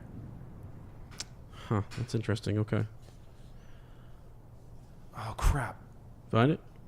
Don't worry, my friend. You'll find it. There was something in there I wanted to. I can't remember. I just think their relationship, with Dale and the Bjornings of the wood is interesting. That tall and fair hair, all of those things are really kind of neat. It's that next line because it's Aragorn saying I'm not sure where they lie in relation to Saruman and Sauron, and then Gimli remembers what Gandalf had said about the rumor of them selling horses or paying tribute to Mordor through that. So there's this whole idea of is that true, is that not, right? Kind of unsettling, right? Yeah. But Aragorn says I believe it no more than did Boromir. That's untrue. Yeah, actually, that's not right. Isn't that interesting? Because so Gandalf's the one who mentioned that. Yeah. They don't believe it at all. No. Now, there's obviously something going on. Yeah. But if they know the nature of these men, they would never. This is something they would never do. And I think Éomer, getting ahead here, he talks about those horses being stolen. Yeah. They were the black horses that were stolen. They weren't paid tribute, and so maybe that's a lie that Sauron spread, to manipulate men against men. Sure, saying absolutely. these were tribute. From you can't Rohan. trust him. Wink, Yeah, wink. You know what I mean? Oh, yeah. Spreading maybe you that should go distrust. get mad at Rohan because they're on my side now. So yeah, it's just man, oh man, crazy. Right. Oh my gosh, this is crazy. There's so much here. So let's move on to basically where they, they're sitting there, and we talk more about the horse lords. And their horses were of great stature, strong and clean-limbed. I mean, it goes on and on and on. There's so much here. We debated actually whether we should. We did debate whether we should divide this into 2 episodes. Yeah. Because the chapter is so long and it's so rich and full of things like that. Them talking about the painted shields that were slung on their backs, the long swords on their belts, and it really does make me think of just a different type of culture. More rustic it seems like, and just I don't know, not that bright shining armor, but like wood, and a painted shield. I don't know, it just seems different. Yeah, I don't know. Oh, absolutely, and I like it. Their language is different too. Yes. So. Yep, and they're these independent,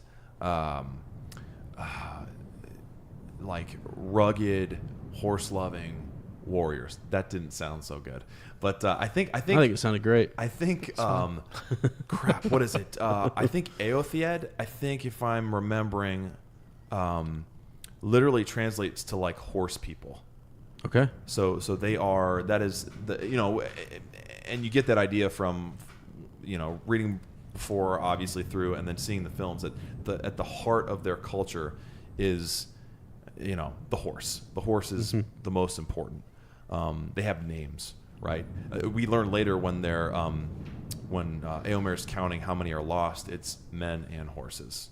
Yeah, absolutely. Which is interesting. Which is right? very. I mean, what other culture does that? None that we've come across yet. So isn't that? It's almost an elven thing to do, honestly. Well, also think of Tolkien, his nature, right, and the loss of any life, right?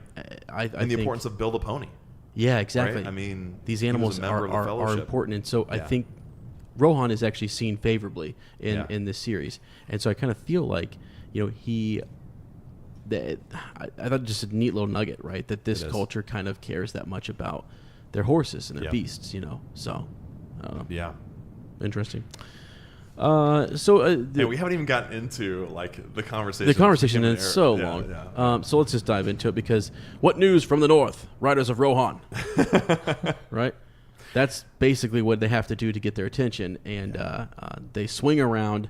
And this is that cool, photo that Bobby brought and shared. Is that the Riders of Rohan swing around and lower their lances and it's beautiful, and circle them, and this is where it all kind of starts here. So it comes to a head. They're asked, what are you doing in this land? Said the rider, using the common speech of the West. Yeah. In a manner and tone like to the speech of Boromir, man of Gondor. So that's kind of neat, I thought. Yeah. Right? Yep. That common speech that he's using. Aragorn tells him that he's called Strider. Yeah. Which I thought is interesting, yes, right? It is. Absolutely. Yep. Yeah. So came out of the north. I am hunting orcs. He's not lying. He's not. Yeah. No. It's true. And they have a nice little back and forth here. And so the rider leaped from his horse, giving his spear to another who rode up and dismounted beside him. And they're kind of surveying each other, kind of looking. I almost imagine just like what are they thinking here? You know, like as he jumps off this guy's tall too. He's massive, right? Yeah. And moving his way, and in charge. Clearly. But he's not about to be though, as Bobby's going to talk about here. Yeah. It's like, he's about to get. Oh my gosh, yeah. You know, right now he really feels like he's in command here, Yeah. and these are his lands. Yep. You know, and he's his patrolling, riders. right? Yeah. Yeah, this is the area that he's put in charge of. Yes. He's the third marshal. Yeah, Yes, yeah. exactly. So he says, at first I thought that you yourselves were orcs, but now I see that that is not so. Indeed, you are. Indeed, you know little of orcs if you go hunting them in this fashion, right? So Yeah. they're swift, they're well armed, and so on. So let's see, where's the good bits here, Lane, that we want to talk about? That's the problem. Is it's all good as. I You know, know. he talks about him being strange, right? There's something strange about you, Strider. You know, have you sprung out of the Lothlorien. grass? Are you elvish folk? This is where just- Gimli ticks him off. Yeah, that's right. Yeah, it really comes to a head pretty quickly here. He says, no, you know, but Legolas is here, and, you know, we've passed through Lothlorien, and the gifts of the favor of the lady go with us. And, you know, this is where Éomer's like, you know, lady. That's a myth. That's Right, like get outta here. bedtime stories. Right. Yeah. And so that kind of puts him, you know, thinking that they're These are strange sorcerers. days. Yeah, that's right. Strange days. And he's like, that doesn't help him trust them anymore, talking about the lady. And it's here where Gimli's like, again, you know, standing up for Legolas, standing up for the elves. And that's even more peculiar, right? It's is. just crazy. Gimli rose and planted his feet firmly apart. His hand gripped the handle of his axe, and his dark eyes flashed. You know, he says, give me your name, horse master, and I will give you mine, and more besides, he said. As for that, said the rider, staring down at the dwarf, the stranger should declare himself first. Yet I am named Éomer, son of Éomen, and I am called the third marshal of the Riddermark. Then Éomer, son of Éomen, third marshal of the Riddermark, let Gimli the dwarf, Gimli's son, let Gimli the dwarf Glowing's son warn you against foolish words. You speak evil of that which is fair beyond the reach of your thought, and only little wit can excuse you. Éomer's eyes blazed, and the men of Rohan murmured angrily and closed in, advancing their spears. I would cut off your head, beard and all, Master Dwarf, if it stood but a little higher from the ground, said Éomer. He stands not alone, said Legolas, bending his bow and fitting an arrow with his hands that moved quicker than sight. I mean, just like, imagine this. Like, the movie didn't even do it justice. No. You would die before your stroke fell. Éomer raised his sword, and things might have gone ill. I love that little aside, too. Right, like, it right. takes us out of it for a second. But Aragorn sprang between them and raised his hand. Your pardon, Éomer, the peacemaker. Here he is. The peacemaker. That's why he is the king. That's why he's the leader, man. Your pardon, Éomer, he cried. When you know more, you will understand why you have angered my companions. We intend no evil to Rohan, nor any of its folk, neither to man nor to horse. Important that he put that in there too. Yeah. That's him knowing the people of Rohan. Yep. Will you not hear our tale before you strike? I will, said Éomer. Yeah. Like, I know. I don't know, man. That sequence alone is intense. it's incredible. It's intense. It's incredible. They do a great job in the movie of it too. I think it's Yes, really they do. Yes, they do. well done. So yeah, Oh my gosh. Aragorn wants to know who they serve. yeah, Right? he Friend actually. or foe of Sauron. Well, I think it's interesting that Éomer actually wants to know his real name. Yeah. He says, Yeah. first tell me your right name. yeah. Because he knows that there's something different here. Clearly Right. something's up. Yeah. And so he wants to get that straight first, and then he says, well, tell me who you serve. And then we'll talk, Yeah. So are you friend or foe of Sauron? Yeah. And he says that he only serves the Lord of the Mark, Theoden, King of Thingol. Yeah. Right? So that's pretty cool. Yeah. So we're true to the king. Yep. Unfortunately, the king's got his own problems, Yeah. which we'll find out about later. Yeah. But so yeah, And we learned there too Éomer's loyalty to his king. Like that's important too, because he is, and that sets up later on too, where later in this conversation where he's clearly torn between, does he let Aragorn go, and the companions go, and in a way betray his king? Mm-hmm. You know what I mean? That's who I serve. Yeah. And then he asks Aragorn, whose command do you hunt, on whose command do you hunt orcs in our land? What's going on? I'm just hearing some water rushing down the. Oh, that's funny. It's okay. I just turned it down, so you're good. You're fine. But boy, that was a nice little babbling. We just went to the beach. Nice. We went to the beach there Is for a second. that the beach? Was that the beach? Okay. Have we ever outlasted the soundscape before? I don't know that we have. That's the actually first time, fantastic. my friend. Okay, we're back. That's funny. We're back if you Sorry want. about that. And he says, I serve no man, but the servants of Sauron I pursue into whatever land they may go. They are few among mortal men who know more of orcs. And I do not hunt them in this fashion out of choice. The orcs whom we pursued took captive 2 of my friends. So we're starting to, and I'm not weaponless. And this is where he throws back his cloak, throws out Andoril, and cries Elendil. Give it to us, Bobby. What do Bobby, you got? take You the did a scene little, away. little research here on this, and this is This is something the you wanted scene to that kinda hits you talk hard, about. right? Yeah, so this scene, I feel like this scene is the linchpin, kingpin of this entire chapter. I like Because your use up of until kingpin this there. point, I mean, You're right. Yeah. It's perfect. I mean, up until this point, Aragorn, Gimli, and Legolas are looking for hobbits. Yep. I mean, that's what they're looking for. That's the task that they feel they are on.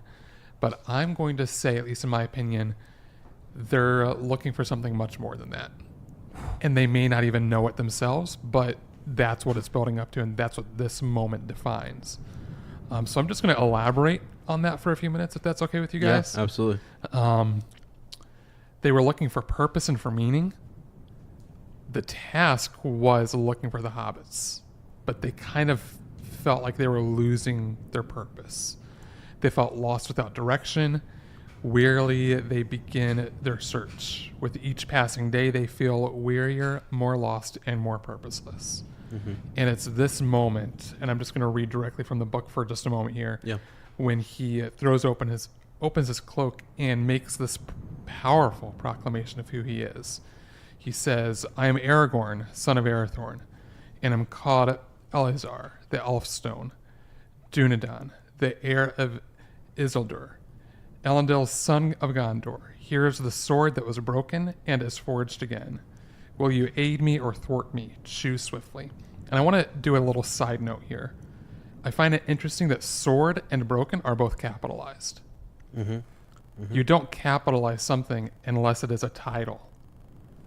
So he's naming it, he's giving it power, this object. He's giving this power.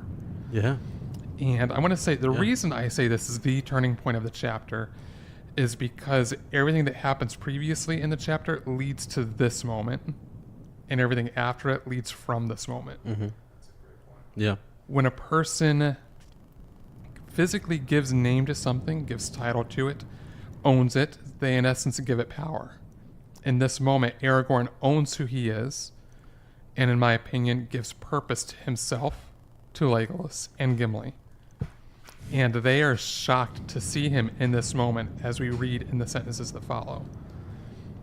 Gimli and Legolas look at their companion in amazement, for they had not seen him in this mood before.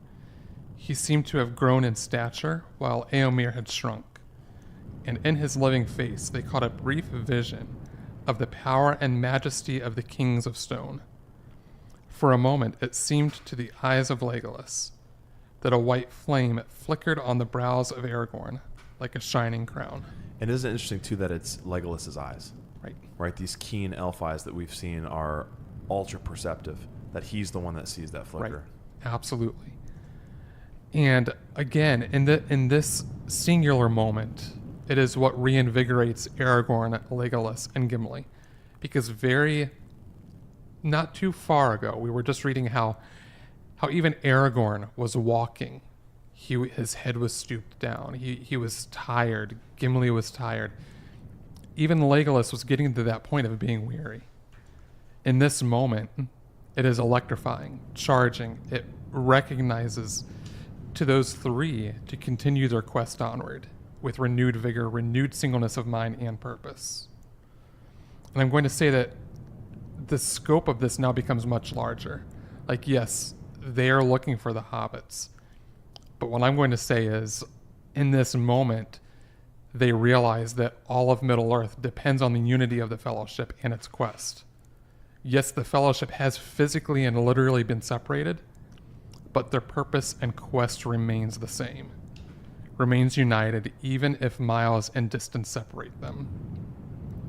Before parting, Éomer cries out to Aragorn, Legolas and Gimli, farewell, and may you find what you seek. And it's here, in my opinion, that the destiny and fate of Middle-earth is spoken, is uttered. Once again, the act of speaking something gives name to it. It gives power and purpose to it. Éomer is in reality, possibly without even realizing it yet, laying the fate of Middle-earth in the hands of the Fellowship. What he says here is, may you find what you seek.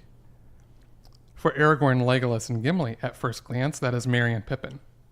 However, it is, in my opinion, much more than that. What they seek is much larger in scope and merit than Merry and Pippin. Don't mishear me. To find Merry and Pippin is what they are literally doing. And yet I can't help but hear the echoes of something much larger than that. Although the Fellowship is literally separated from one another, they are still united in goal and purpose. It is in this moment that Aragorn, Legolas, and Gimli are ultimately reminded of that purpose to help usher in the peace of Middle-earth. I'm going to make an allusion here to the film. Although this particular scene in the film is very tense, is very powerful, I think they really missed the mark by taking this moment of realizing who Aragorn is out of that scene. 100% agree. I agree. 100% agree. And in the film, he doesn't even have Anduril yet. That's something they save for Return of the King, and Elrond brings it to him and all that stuff. Wow. I mean, keep going, Bobby. I love hearing about the deeper meaning behind anything related to Aragorn. Well, that's Bobby. You nailed it, because you're right. Everything leading up to this point, everything was leading up to this point, and then everything after it just is sort of like result of moving away from. Can you imagine being Legolas and Gimli? And you're right. We're not quite sure what to do. We've sort of lost some purpose, but to hear Aragorn cry out, Elendil! Yeah. And to hear him cry that out and proclaim that he is, the heir, and that he is this, I don't know, it's so epic. They now are serving, they're with a king, air quote here, a king, who is making his, we're in Two Towers, but I tell you right now, the return starts here. Yes. And the other thing I love about Aragorn too, why he's such a the reason I say to myself, WWAD, what would Aragorn do, is because he could appear this way all the time. I think it's something that we think he is building up to this, obviously, but this is his true self. This is who he really is. He chooses to take the guise of a ranger, to embrace that side, to accept humility, because of, in part out of safety, but also in part this is a connection to Gandalf too, right? Because Gandalf has always been this humble, seemingly just this old bent man, but really his true self is so much more powerful, right? This is a lesson he's learned from one of his mentors, to maintain his greatness within, but to be an approachable leader, to be a leader who thinks of others first, to be a leader who's comfortable enough to say, everything I've done I've made terrible decisions the last week. It's been awful. This is all my fault. I can't make a correct decision. And I would also add to that, at the same time, a good leader recognizes when they need to step up and lead. Yes. And he saw this conversation going nowhere fast, and he had to proclaim who he was. Yeah. Wow. Dang, man. Wow. But that has got to inspire the other two hunters. Absolutely. I just keep thinking about that, and I if I'm Gimli, I'm almost looking around at these horse lords going, that's right. Yeah. You heard what he said. And it's almost too this guy Aragorn is their real good friend at this point, right? And when you're around your friends for a long time, you forget how special they are. You know what I mean? Why you became friends in the first place. Yeah. And every once in a while they do something, and it's when you're around other people. They do something and you're like, yeah, that's my buddy. That's why I fell in love with this guy or girl. You know what I mean? It's there like it is. They show something that you take for granted that's so normal because of their character is shown in a different light, and it ignites you. It's like it deepens that friendship. Yeah. Kind of like tonight for us, honestly. Yeah. I mean, it's just really this renewed energy and this excitement. And I don't know, man. Gosh, there's so much here.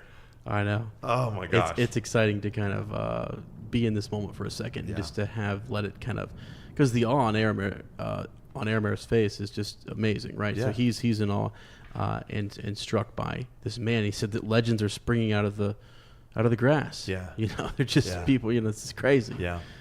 So I think that's really cool. I'm really glad Bobby highlighted that. They go on to talk a little bit more about dark words, and long has Boromir, son of Denethor, been gone, seeking an answer. They've been waiting for him to come back.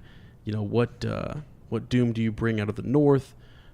Aragorn says the doom of choice. Yeah. You may say this to Theoden, son of Thingol. Open war lies before him. So, with Sauron or against him. So, you know, it's here. They kind of talk about these dark tidings and things that are happening, you know, in Middle Earth. And so, now he asked them basically, will you aid us? Will you help us? You know, we're hunting these orcs and what have you. And Éomer already knows we killed him. Yeah. And this has all been just leading up to figuring out who these people are. Yep. He's not going to give them that answer and let them just move on that quickly. He wanted to kind of discreetly figure out who these people are, what their purpose is, etc. Because I think, you know, it's strange to see these orcs running across, you know, his area of watch. Yeah. You know, and he's got people pursuing him. It all seems strange. Yeah. And so. And also that strangeness too is interesting. I guess it also kind of, because coming up here is where they laugh off the idea of hobbits too. You know how hobbits are unknown to the rest of the world, but it's also showing just how isolated Rohan's become. I think we're really kind of seeing that too, like all these, you know, talking about all these legends springing up from the ground, right? And just that they've been. I don't know that like these things in the rest of the world are going on, but they've almost been they've had to withdraw and they've been cut off. You know, you've got Sauron to the east, you've got Isengard and Saruman to the west, growing in power, and they've had to retreat from their previous lands almost, and so they're very cold and isolated. And sure, I don't know. It's painting the picture for them for the rest of this book. Yeah, it is. I mean. It's interesting how, as you say, how closed off and sheltered they kind of are, or maybe they've done this to themselves. Maybe there's been a evil will, you know, at work there for a long time. But the halflings, they bring up this bit about the halflings and how they you've heard of them, and he's laughing as you said again, and that just strikes me as. He says they're from old, like that. You mean from like old fairy tale, like the folk tales, like these. Like they don't know about hobbits. Yeah, and Bobby's inspiring me here because I'm thinking about we've seen this with the elves we've encountered. We've seen this with the men of Bree, the hobbits themselves. It seems like this is a recurring theme where every culture in this third age has grown more and more isolated. Sure. More and more like our people are safe. Anyone else is queer and strange, and how.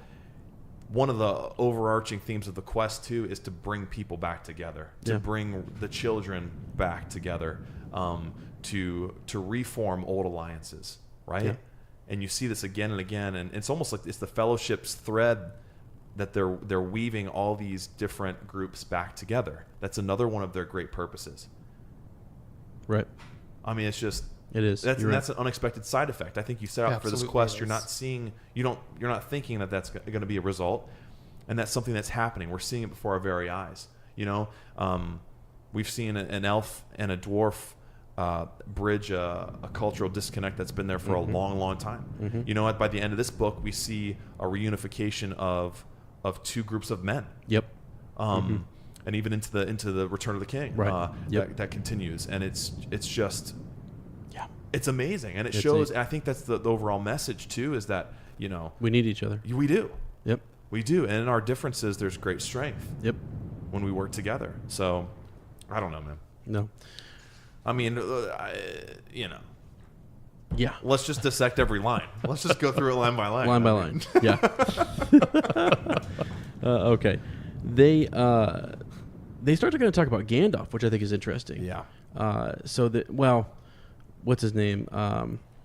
Eothane? Yeah. Shows up and he gets kind of dismissed pretty quickly. He does. Go set up shop over there on the path. Yeah. Get ready to ride. Leave me a while, would you? Yeah. We got to head to the Entwad, which is a great meme. In case you haven't seen it. Okay. The Entwad? Yeah. That's hilarious. That's funny. So anyways, but they mentioned Gandalf and they talk about possibly going back, taking Aragorn back to him, and just some of the things that Gandalf had mentioned, and this is where they had talked about that rumor, that these men of Rohan were trading or paying tribute to Mordor. Yeah. And anyways, at the mention of Gandalf's name, though, it said that it's no longer a password to the king. Yeah. It's something that you can't use. Yeah. So. And he talks about when Gandalf came to them. Yeah. Right? And he was, it's after he escaped Orthanc and he's begging for help. He appears as a beggar, and Theoden doesn't listen to him, and then he goes away. And like you're saying, it's not a password anymore. And we learn that Gandalf is the one who took Shadowfax. Yeah. The most precious of the Mearas. Yeah. Takes him off. Yeah, the one that only the Lord of the Mark may ride. Mm-hmm. He literally takes Theoden's horse. Yeah, he does.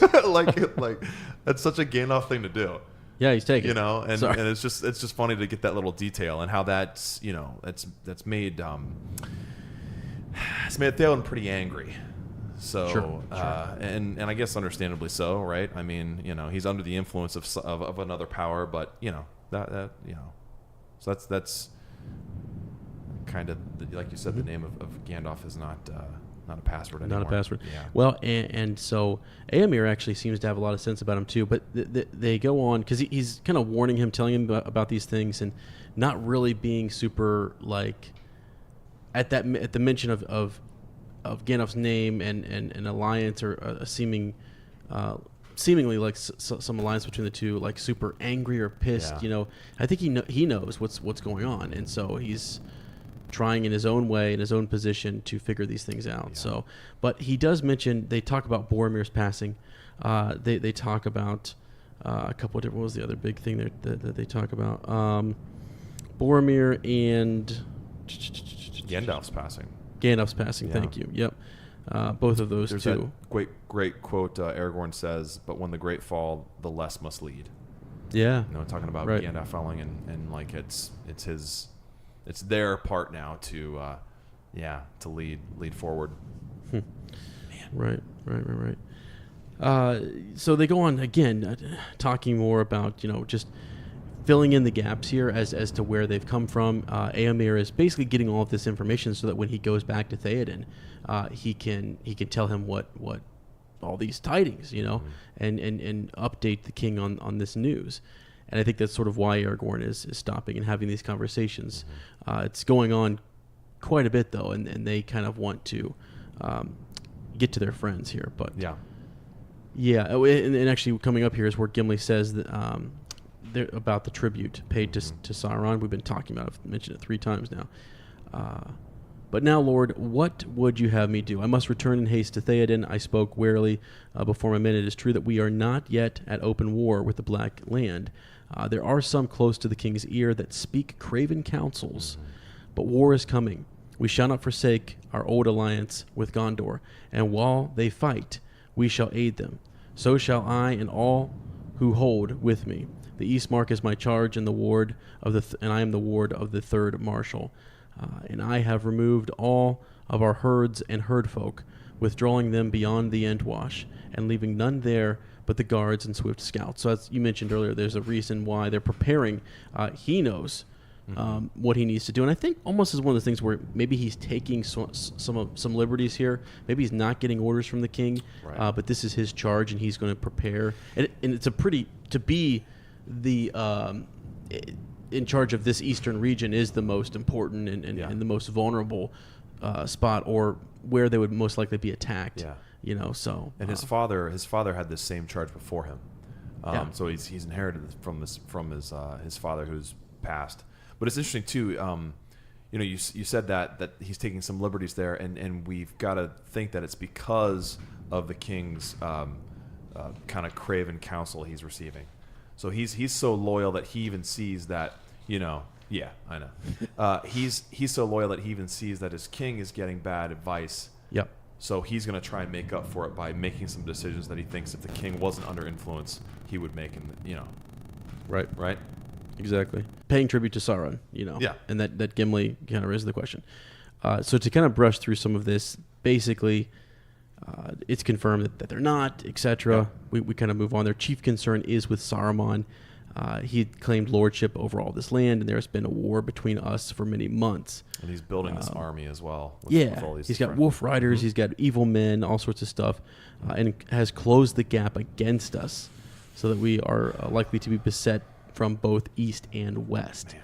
So that's tricky, and that's interesting when we get later into this story, where they kind of have to retreat to and its location and why that's important because of being vulnerable to both sides. Yeah. Mm-hmm. So, and we also learn, he says real quickly that there's whispers and rumors that that Saruman is walking all through this land. Yep.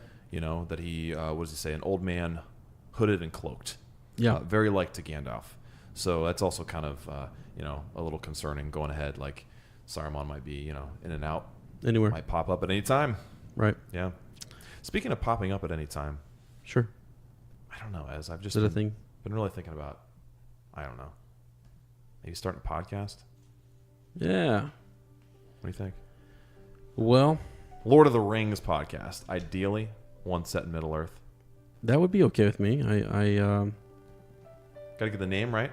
Yeah, we got to get the name right here. Bobby, this is we've been thinking about it for a while, my friend, and so we got to get this name right. Ideas?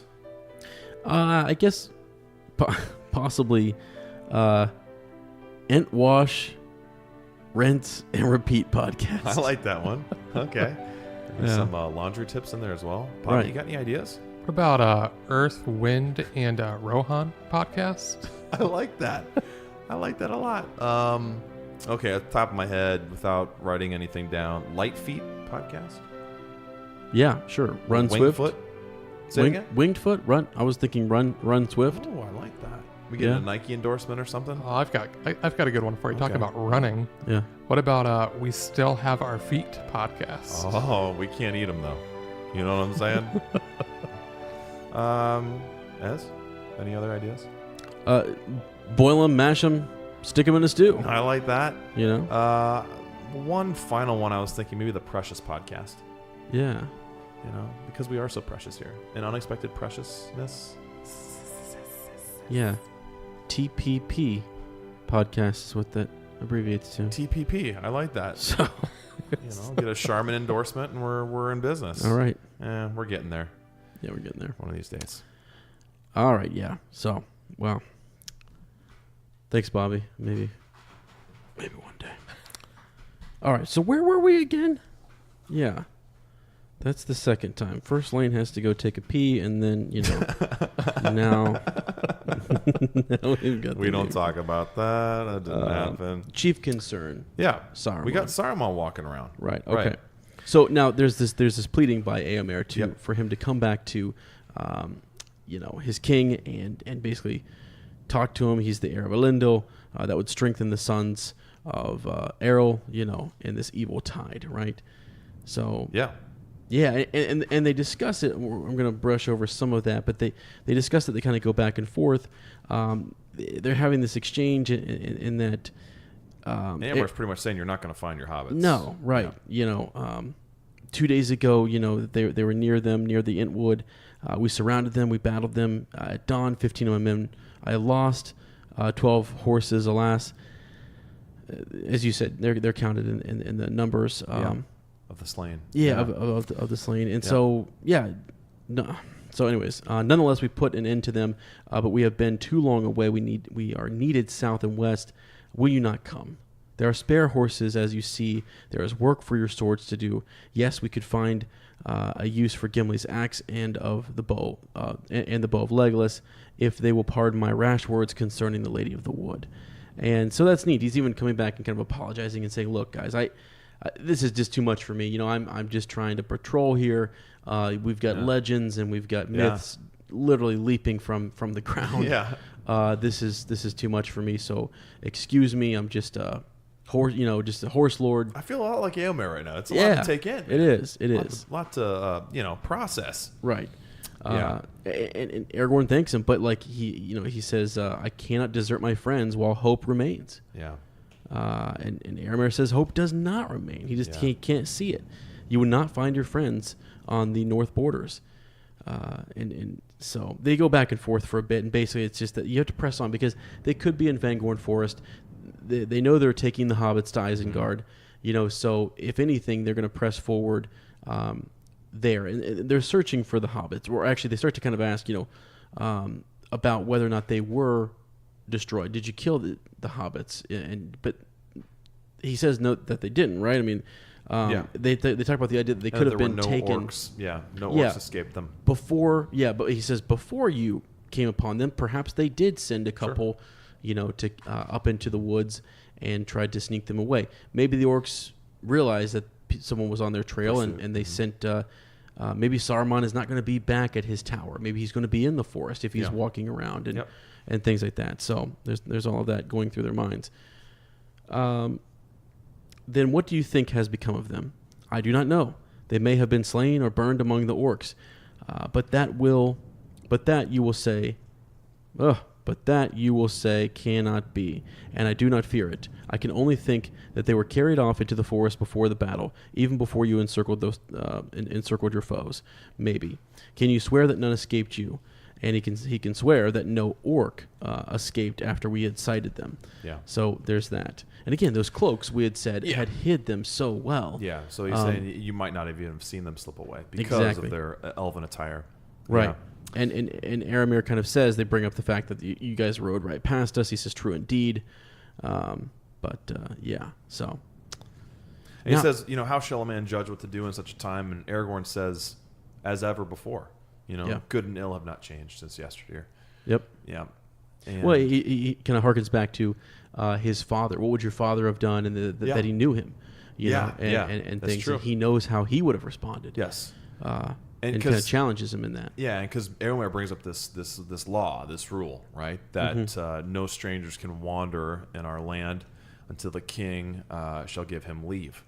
So he's pretty much implying like, hey, you're going to have to come with us. Yeah. It's not my word, it's the king's.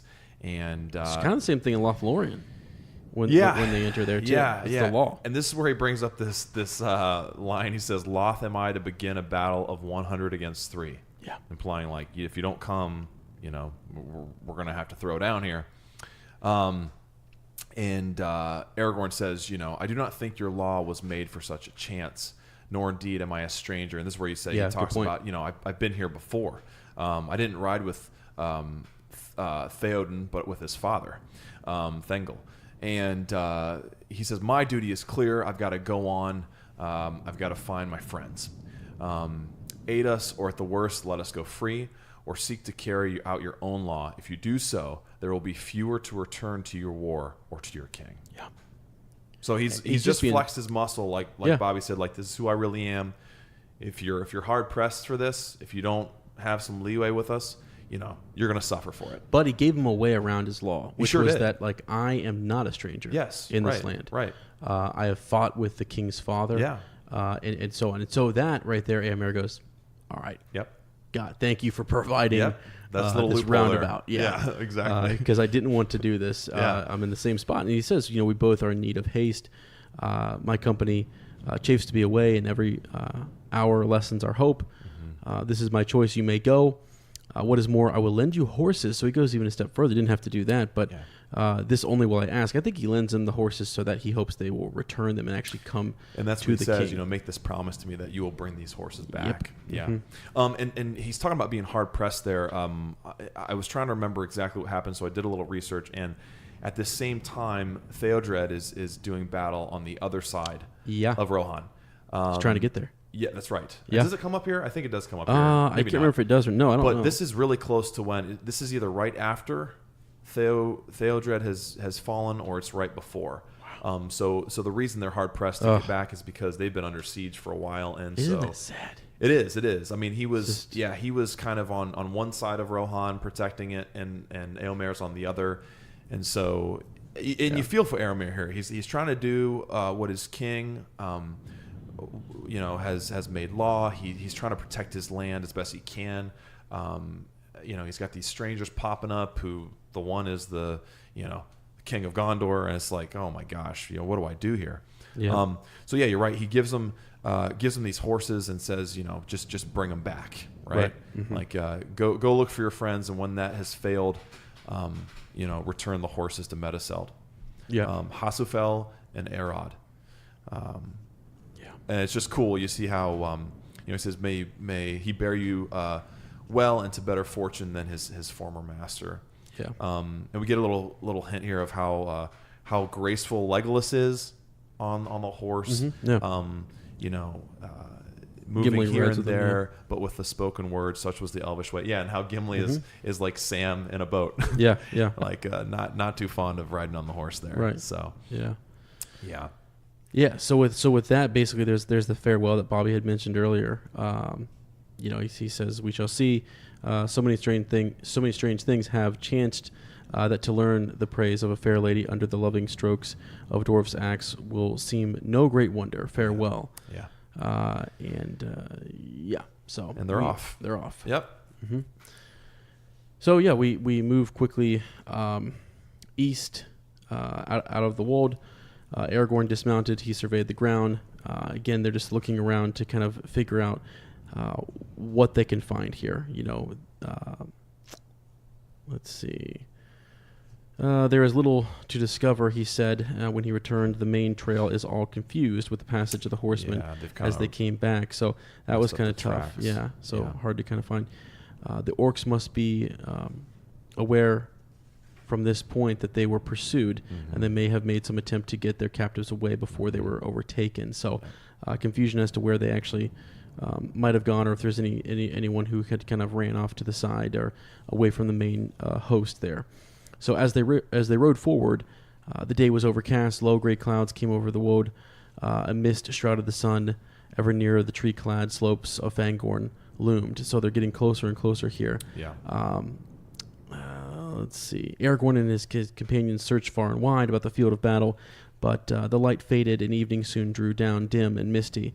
By nightfall, they had discovered no trace of Merry and Pippin. Yeah. "We can do no more," said Gimli sadly.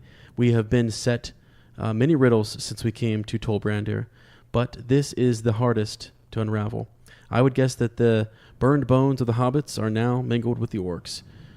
It will be hard news for Frodo if he lives to hear it, and too hard for the old hobbit who waits in Rivendell. Elrond was against their coming." Wow. Yeah. Just thinking back to old Bilbo and how hard it would be for him to hear that. It would be hard. Yeah. You know. And just the idea too that like Frodo might not even live to hear the fact that his friends are gone. It's just you have these moments of heroics, and then it's mixed with this reality that their quest is very grim, and that doom is almost certain. You got Aragorn talking about the Council of Gandalf was not founded on foreknowledge or safety. I love this line right here, man. This is important for us to even remember in our daily lives. Yeah. There are some things that it is better to begin than to refuse, even though the end may be dark. Yeah. Right? and here again, like just showing the quality of the leader he is, of the person he is. We're not doing this because we know how it's going to end. That would be easy. Absolutely. We're doing it because it's what's right, even though we might come to our doom. Yeah. But it's all we can do. There's always hope, as he says. In the films. But you're right. It's that there is no assurity. Yeah. Because then it would be easy. Everyone would do it. Life is uncertain. Exactly. Yeah. Exactly. You don't know how it's going to end. Yeah. So they kind of make camp here, right? Under this chestnut tree, who gets a little warmth from the fire that Gimli insists on building. Let the orcs come as thick as summer moths around a candle. I care not. I want a fire. Aragorn's like, it might draw other things than just orcs or hobbits. I'm kind of afraid that maybe Saruman might see us, Well, and yeah, they're we're right on on the the edge edge. of Fangorn. There's some weird stuff going on. But Gimli, but the Rohirrim made a big fire. Right. But Aragorn's like, there were a lot of guys there, Gimli. Come on. So you're starting to see these. It's just like you can kind of see how Gimli would use his comic relief. Oh yeah, sure. He He wants something. Let's do it. Bring him on. You can almost see the axe when he pulls it out, like the tree is just groaning. Yeah. And it's sort of like, oh, yeah. Put that thing away. Yeah. So he builds a little fire. There's this moment too where we see them all kind of resting. Is that here yet? Who sees them resting?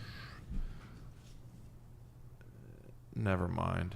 Well, look, he said, the tree is glad of the fire. Yeah. It may have been that the dancing shadows tricked their eyes, but certainly to each of the companions, it appeared to be bending this way and that as to come over the flames.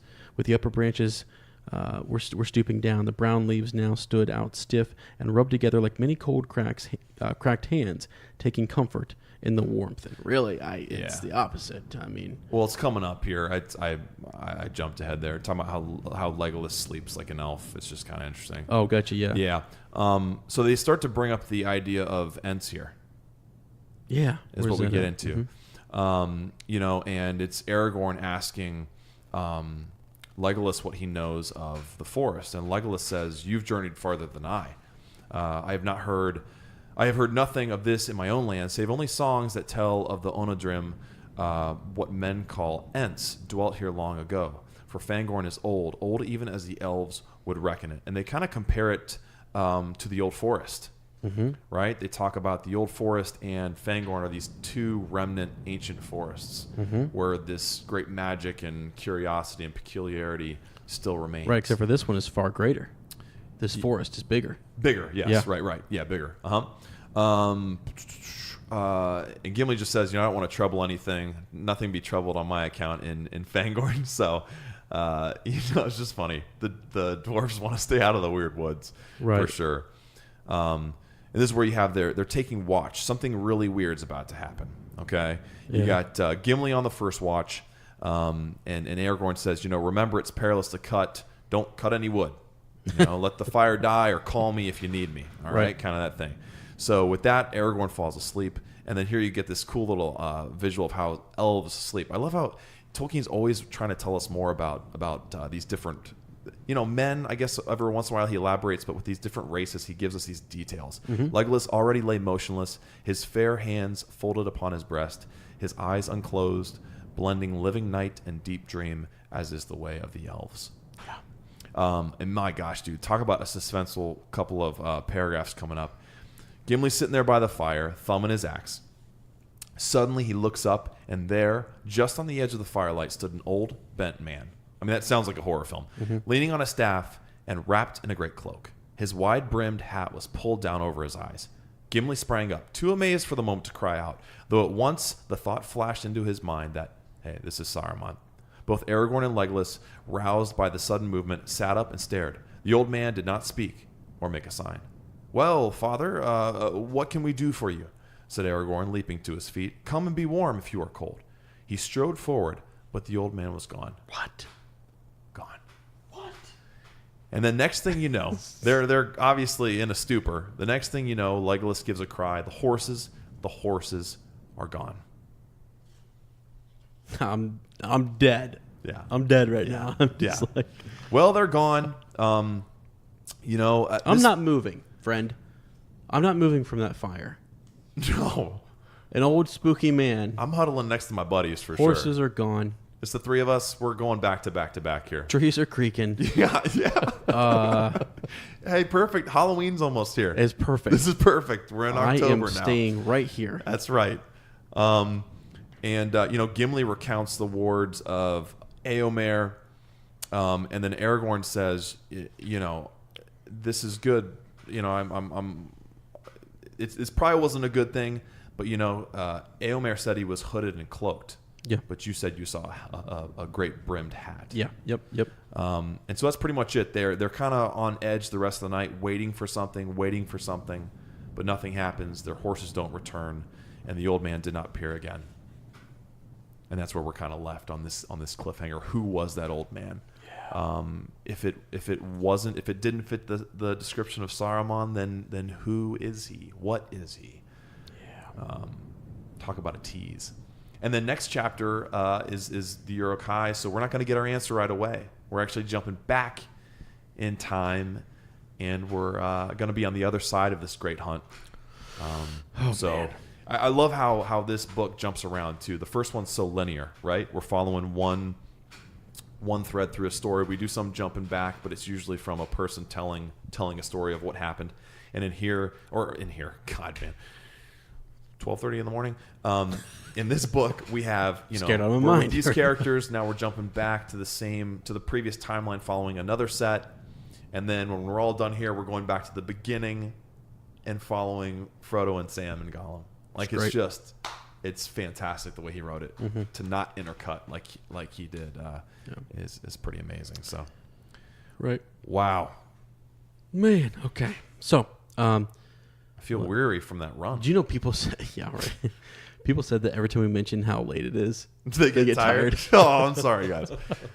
It's morning. You guys have the sun is shining and it's 67. Fully energized. Have any cool connections from that chat? I mean, we pretty much shared all those that are embedded in there. I think, the whole cool connection, I think, is, as Bobby mentioned, the cry of Elendil and Aragorn sort of like showing this realm who he is. Mm-hmm. And then us also getting to know, like, I think the response from the writers of Rohan and Éomer is actually really telling. I think that tells us a lot about who they are as a people and their culture. He represents them, so the way he responds and listens to good counsel and things, I think says a lot.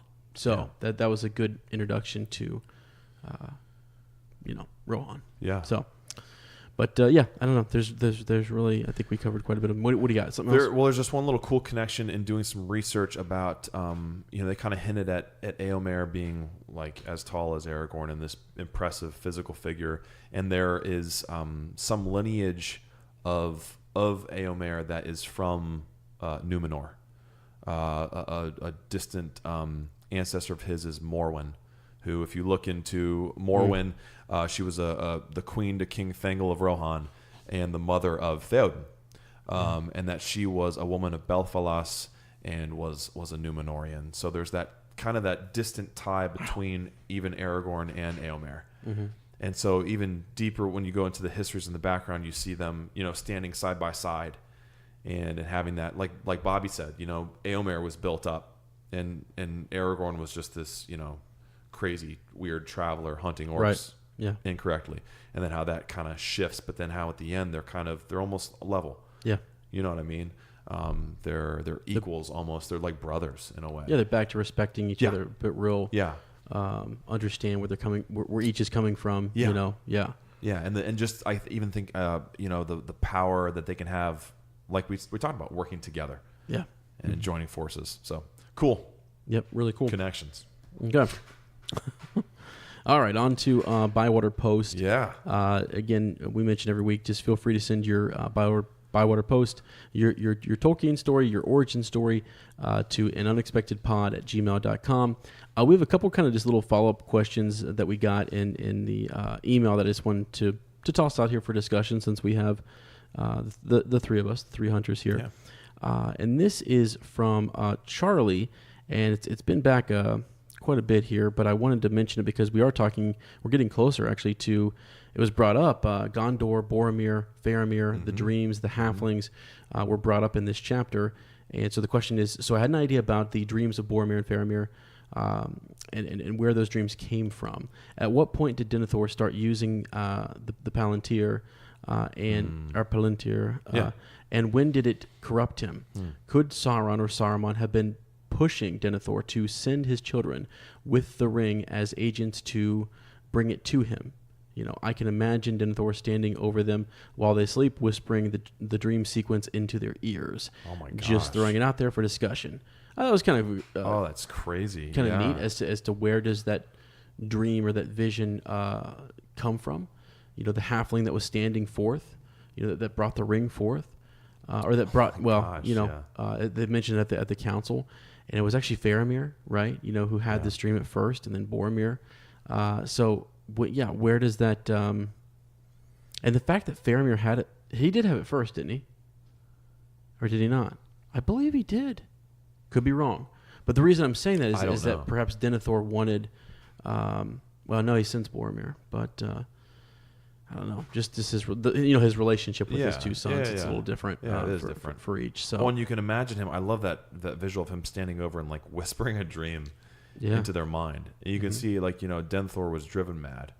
Yeah, that's something you could see someone under the influence of dark powers doing. Right. Yeah. So, gosh, that's crazy. But that was pretty neat, and found that just going through for Bywater Post, and I thought folks in the group could maybe talk about it. And, for sure. Nice little nugget there. I like that. So we have another Richard Cambray sends us a little note here. He says, "Hi gents, love your podcast. Sadly, not able to do the read along with current work commitments, but I do find time while working to sneakily listen in. I did read the books after I saw the films in my early teens. They actually helped me as reading was a struggle. My desperation to know more led me to improve my reading ability, which is always a good thing. Yeah. A few podcasts back, you mentioned potentially coming to Oxford one day. I have lived in Oxfordshire all my life and would be happy to show you around and could possibly help you find places to stay and recommend some sites and, of course, pubs for us to see.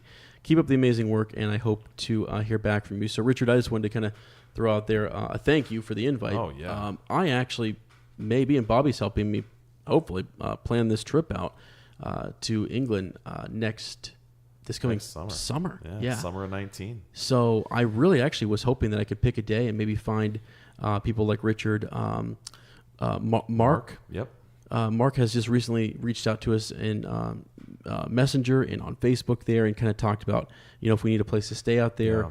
Honestly, or even just showing us the sites, So I will be out there. Yeah, you're gonna make it before me. If I had more money, to be blunt, I could make it happen. But it's kind of tight right now. So, but I would, when it's the bats, man. It's the bats. The bats. Bats are like $8,000 to get rid of. So there you go. But yeah, if I could, when that happens someday. I would be honored to, and hopefully Ez can accompany then as well, and my Goldberry and my two little crotch fruit, and you guys could show us around, and that's the way. It'd be really cool, wouldn't it? It's the way to experience it. Yeah, I think we need to get a couple of us, here from Ohio, and kind of if we can, in a couple of years, plan a nice big trip. So I'll go over first. Yeah, scout it out for me. Scout it out. All right, and hopefully get to see some cool sites there. So because I kind of told my dad, I was hoping that we could kind of drop in somewhere at a pub or somewhere and just meet everybody. Eagle and Child. That's where I want to meet. That's really where that would be take some planning, but we would, You can make it happen. I'd love to get that done. You're the flannel wizard, I just had to hit up somebody from the Tolkien Society over there and figure it out. That's right, baby. So, all right, we got next Richard one George. From Richard George, our good buddy. He says, edited since I posted this originally way back in January. I love the show. Yeah, it's how long it gets buried under in the. Richard, we're snowed under. Bywater Post, some remnant snow from January. I love the show and how you cover the books. I am not much into analyzing books. I just enjoy to read, so your coverage helps me expand my brain. My first discovery of Tolkien was the old Rankin and Bass movies as a kid. As I still haven't seen those. Really? Isn't that crazy? I've never seen those movies. Let's watch them. I know we need to. Yeah. Early 80s, I still watch to this day. But I had no clue about it until I was older. I think I was about 19 when I read them for the first time. As with many others, I was not a big reader before, but I did like some of Bradbury's books in high school. With what a journey I went on. I still remember where I was when I read them and how I felt when I read them. When I read about the black sails and then found out what happened next. I was literally out of breath and crying, oh, the lows and highs. I also remember looking at the books as a kid They belong to my oldest sister, but she never told me about them, and those were the same books I read for the first time. Oh, how cool is that? I also watched the Bakshi film and was bummed that I could not find the second one. Pre-internet days, I searched for ages. Yeah, it was a different world, wasn't it? Yeah. I was in my mid-20s when the films came out and kept checking the One Ring daily. Yeah, the OneRing.net. Yep. I also got my friend excited about the movie and got him to read the books as well. It's always fun when you can pull friends along on that journey, isn't it? Though he enjoyed them, he was not a huge fan of them, but loved the movies. And as I watched the first one, all I kept thinking about was, don't die until they all come out. Oh my gosh, that's funny. And have collected many collectibles over the years. I did post them on your page a while back. Yes, and we remember those. Well, anyways, thanks for doing this. Richard, thank you. You've been from very early days. Oh, yeah. Yeah, an active member and always a positive force. And, we mean that back because in Chicago now too, so that's a good thing. Yeah, I mean, yeah, seriously, always been super positive and sharing some good insights. And quite honestly, that comment that I actually thought the other day, I was like, man, I really hope I don't die before the TV show comes out because I really want to see it. We've got more to see in Middle Earth, don't we? I was kind of like, oh man, I really want to make it to that. So we will. Let's hold in there. Yeah. So Lane. That was pretty much how I was introduced to Lord of the Rings and Tolkien. I did not read the books. I only recently started reading the books, but initially I was introduced to the movies. Yes. I was more of that camp where I read Harry Potter. Yeah. I was really into that in the movies. Yep. And you remember that time we went to the movie theater? An all-day marathon. The extended edition marathon. Extended edition. Yes. Sitting in an AMC theater. Yep. From like 8 a.m. until 10 p.m. at night or later. Yep. Didn't it feel like being on a plane or in an airport all day? It was exhausting. It was exhausting. Yes, it was. Because those films and the stories are so filled with emotion, struggle, conflict. So you're going to be drained. Yeah, absolutely. That's the perfect way to put it. So yeah, I remember that my day introduction. Well. Yeah.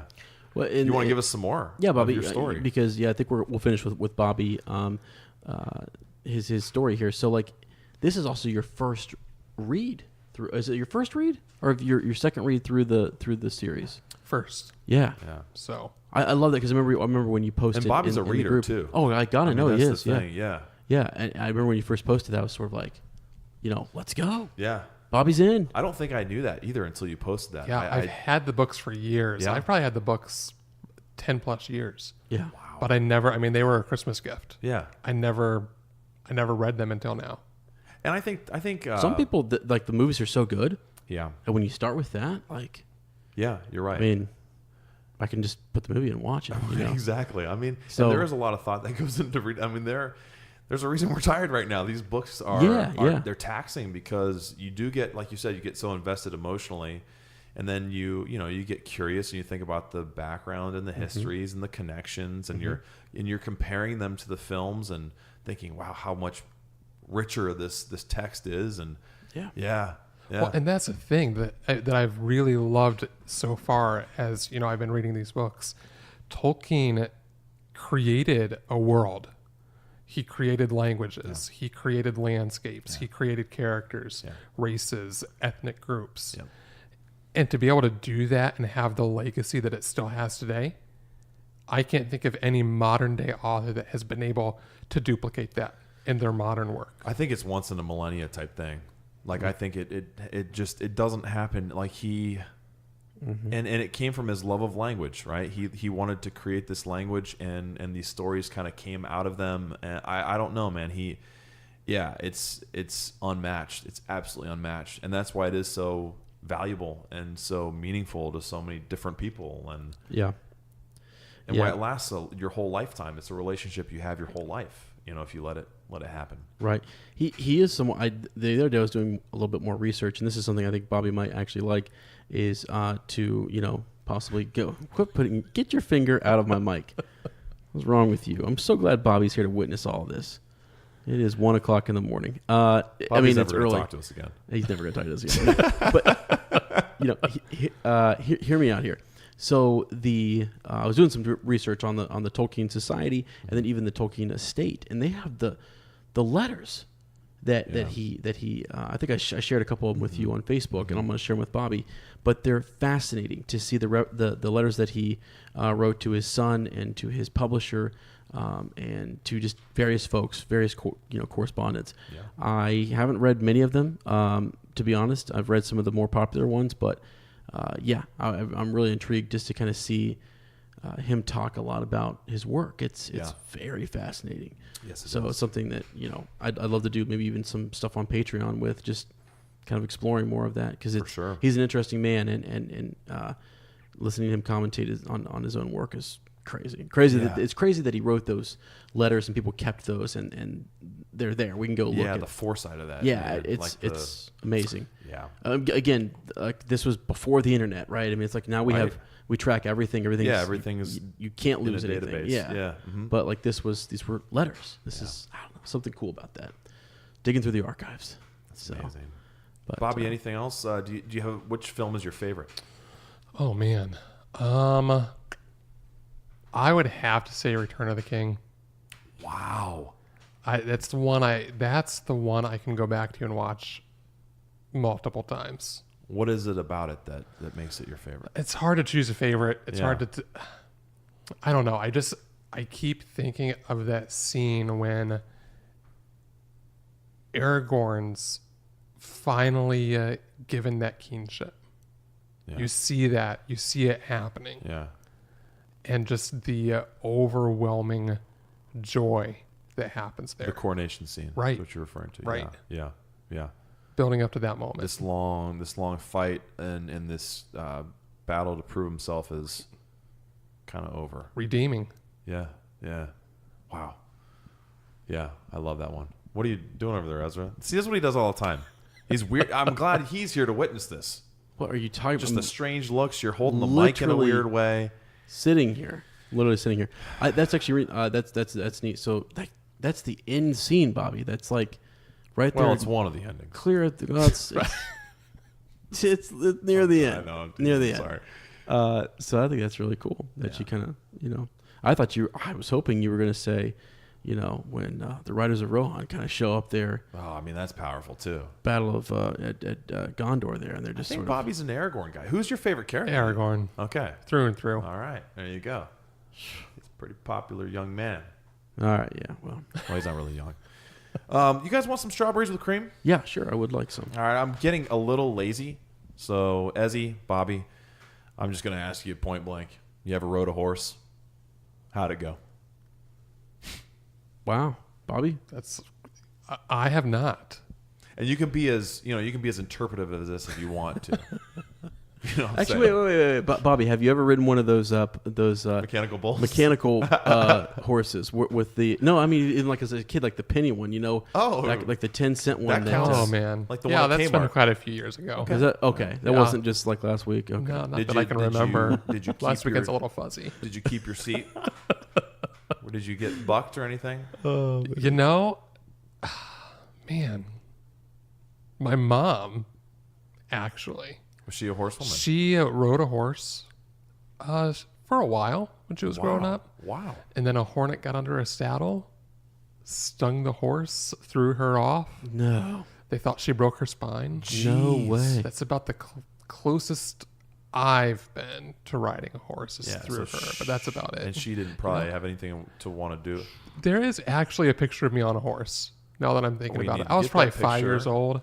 You get that picture on the group, I think, Bobby. Still have some of that weight from that baby picture on me. Yeah. Holding a guitar with the cowboy hat on. You're kidding No. me. This So picture yes, needs to I be stand shared. corrected there. I did ride a horse at one time. A young Aragorn himself. Oh man. On horseback with a guitar. Gotta see that for sure. Ez, have you ever ridden a horse? I have. Really? Yes, I have. When and where and how did it go? Multiple times, actually. I have. Okay, is this a euphemism or? Wow, no, it's not at all. Why did you even say that? Let's see. My neighbor actually, where my sister lives right now. Yeah. Uh-huh. That barn that's there. Yep. They had a horse, and the field that I now own to the left of my dad's place. That was where the horse pasture. Yeah, was where our neighbor girl would ride her horse there.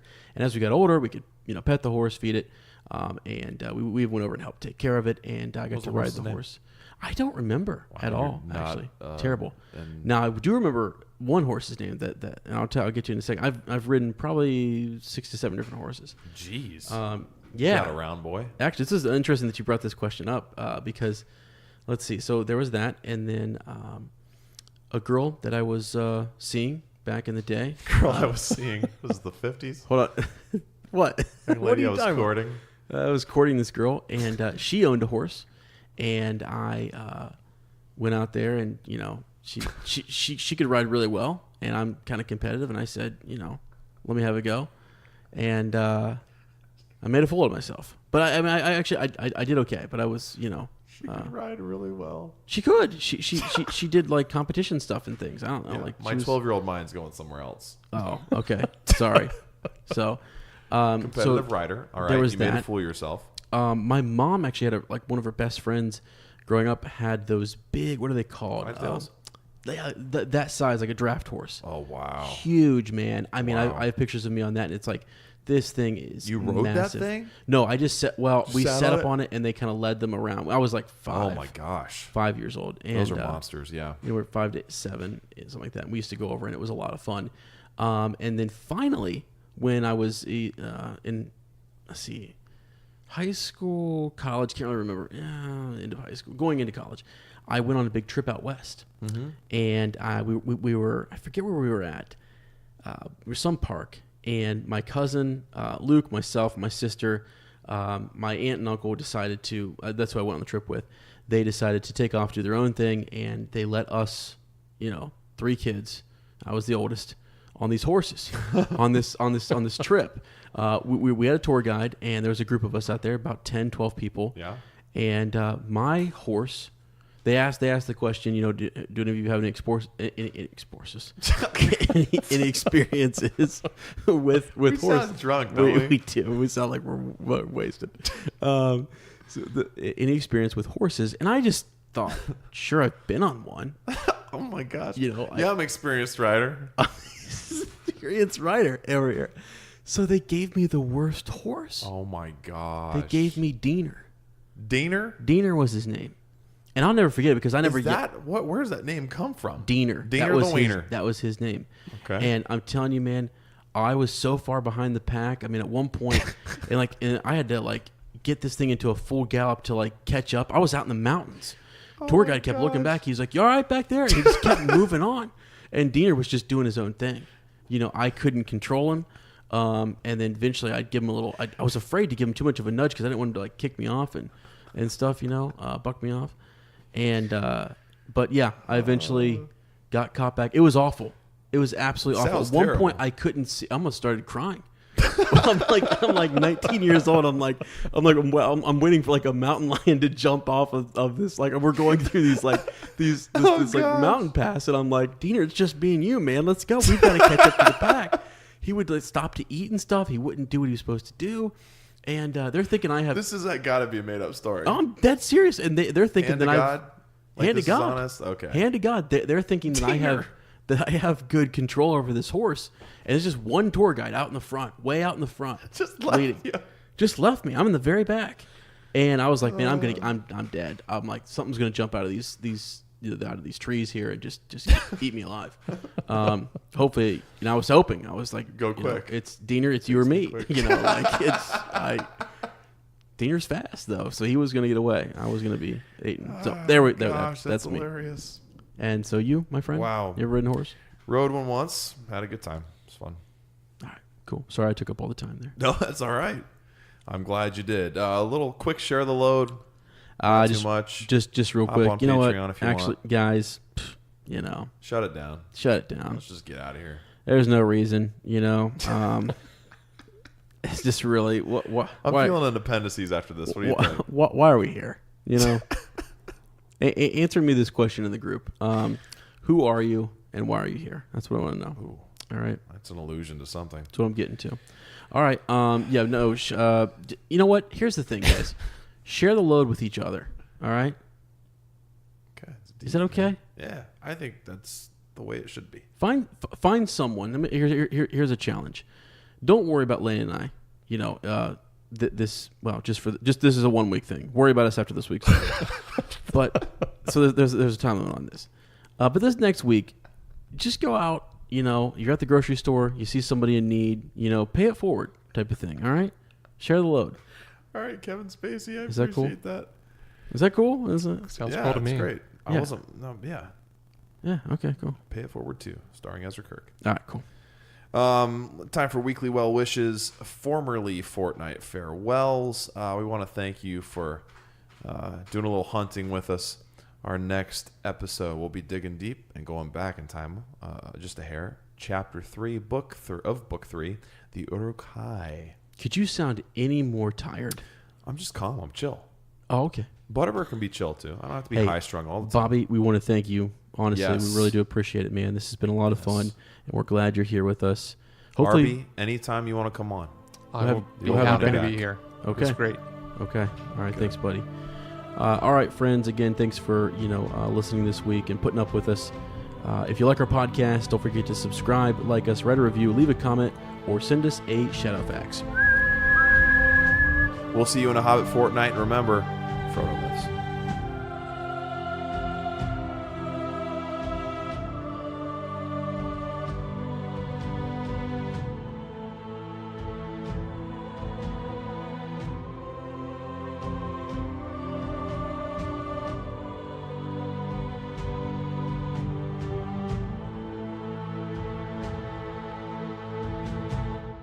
Gondor.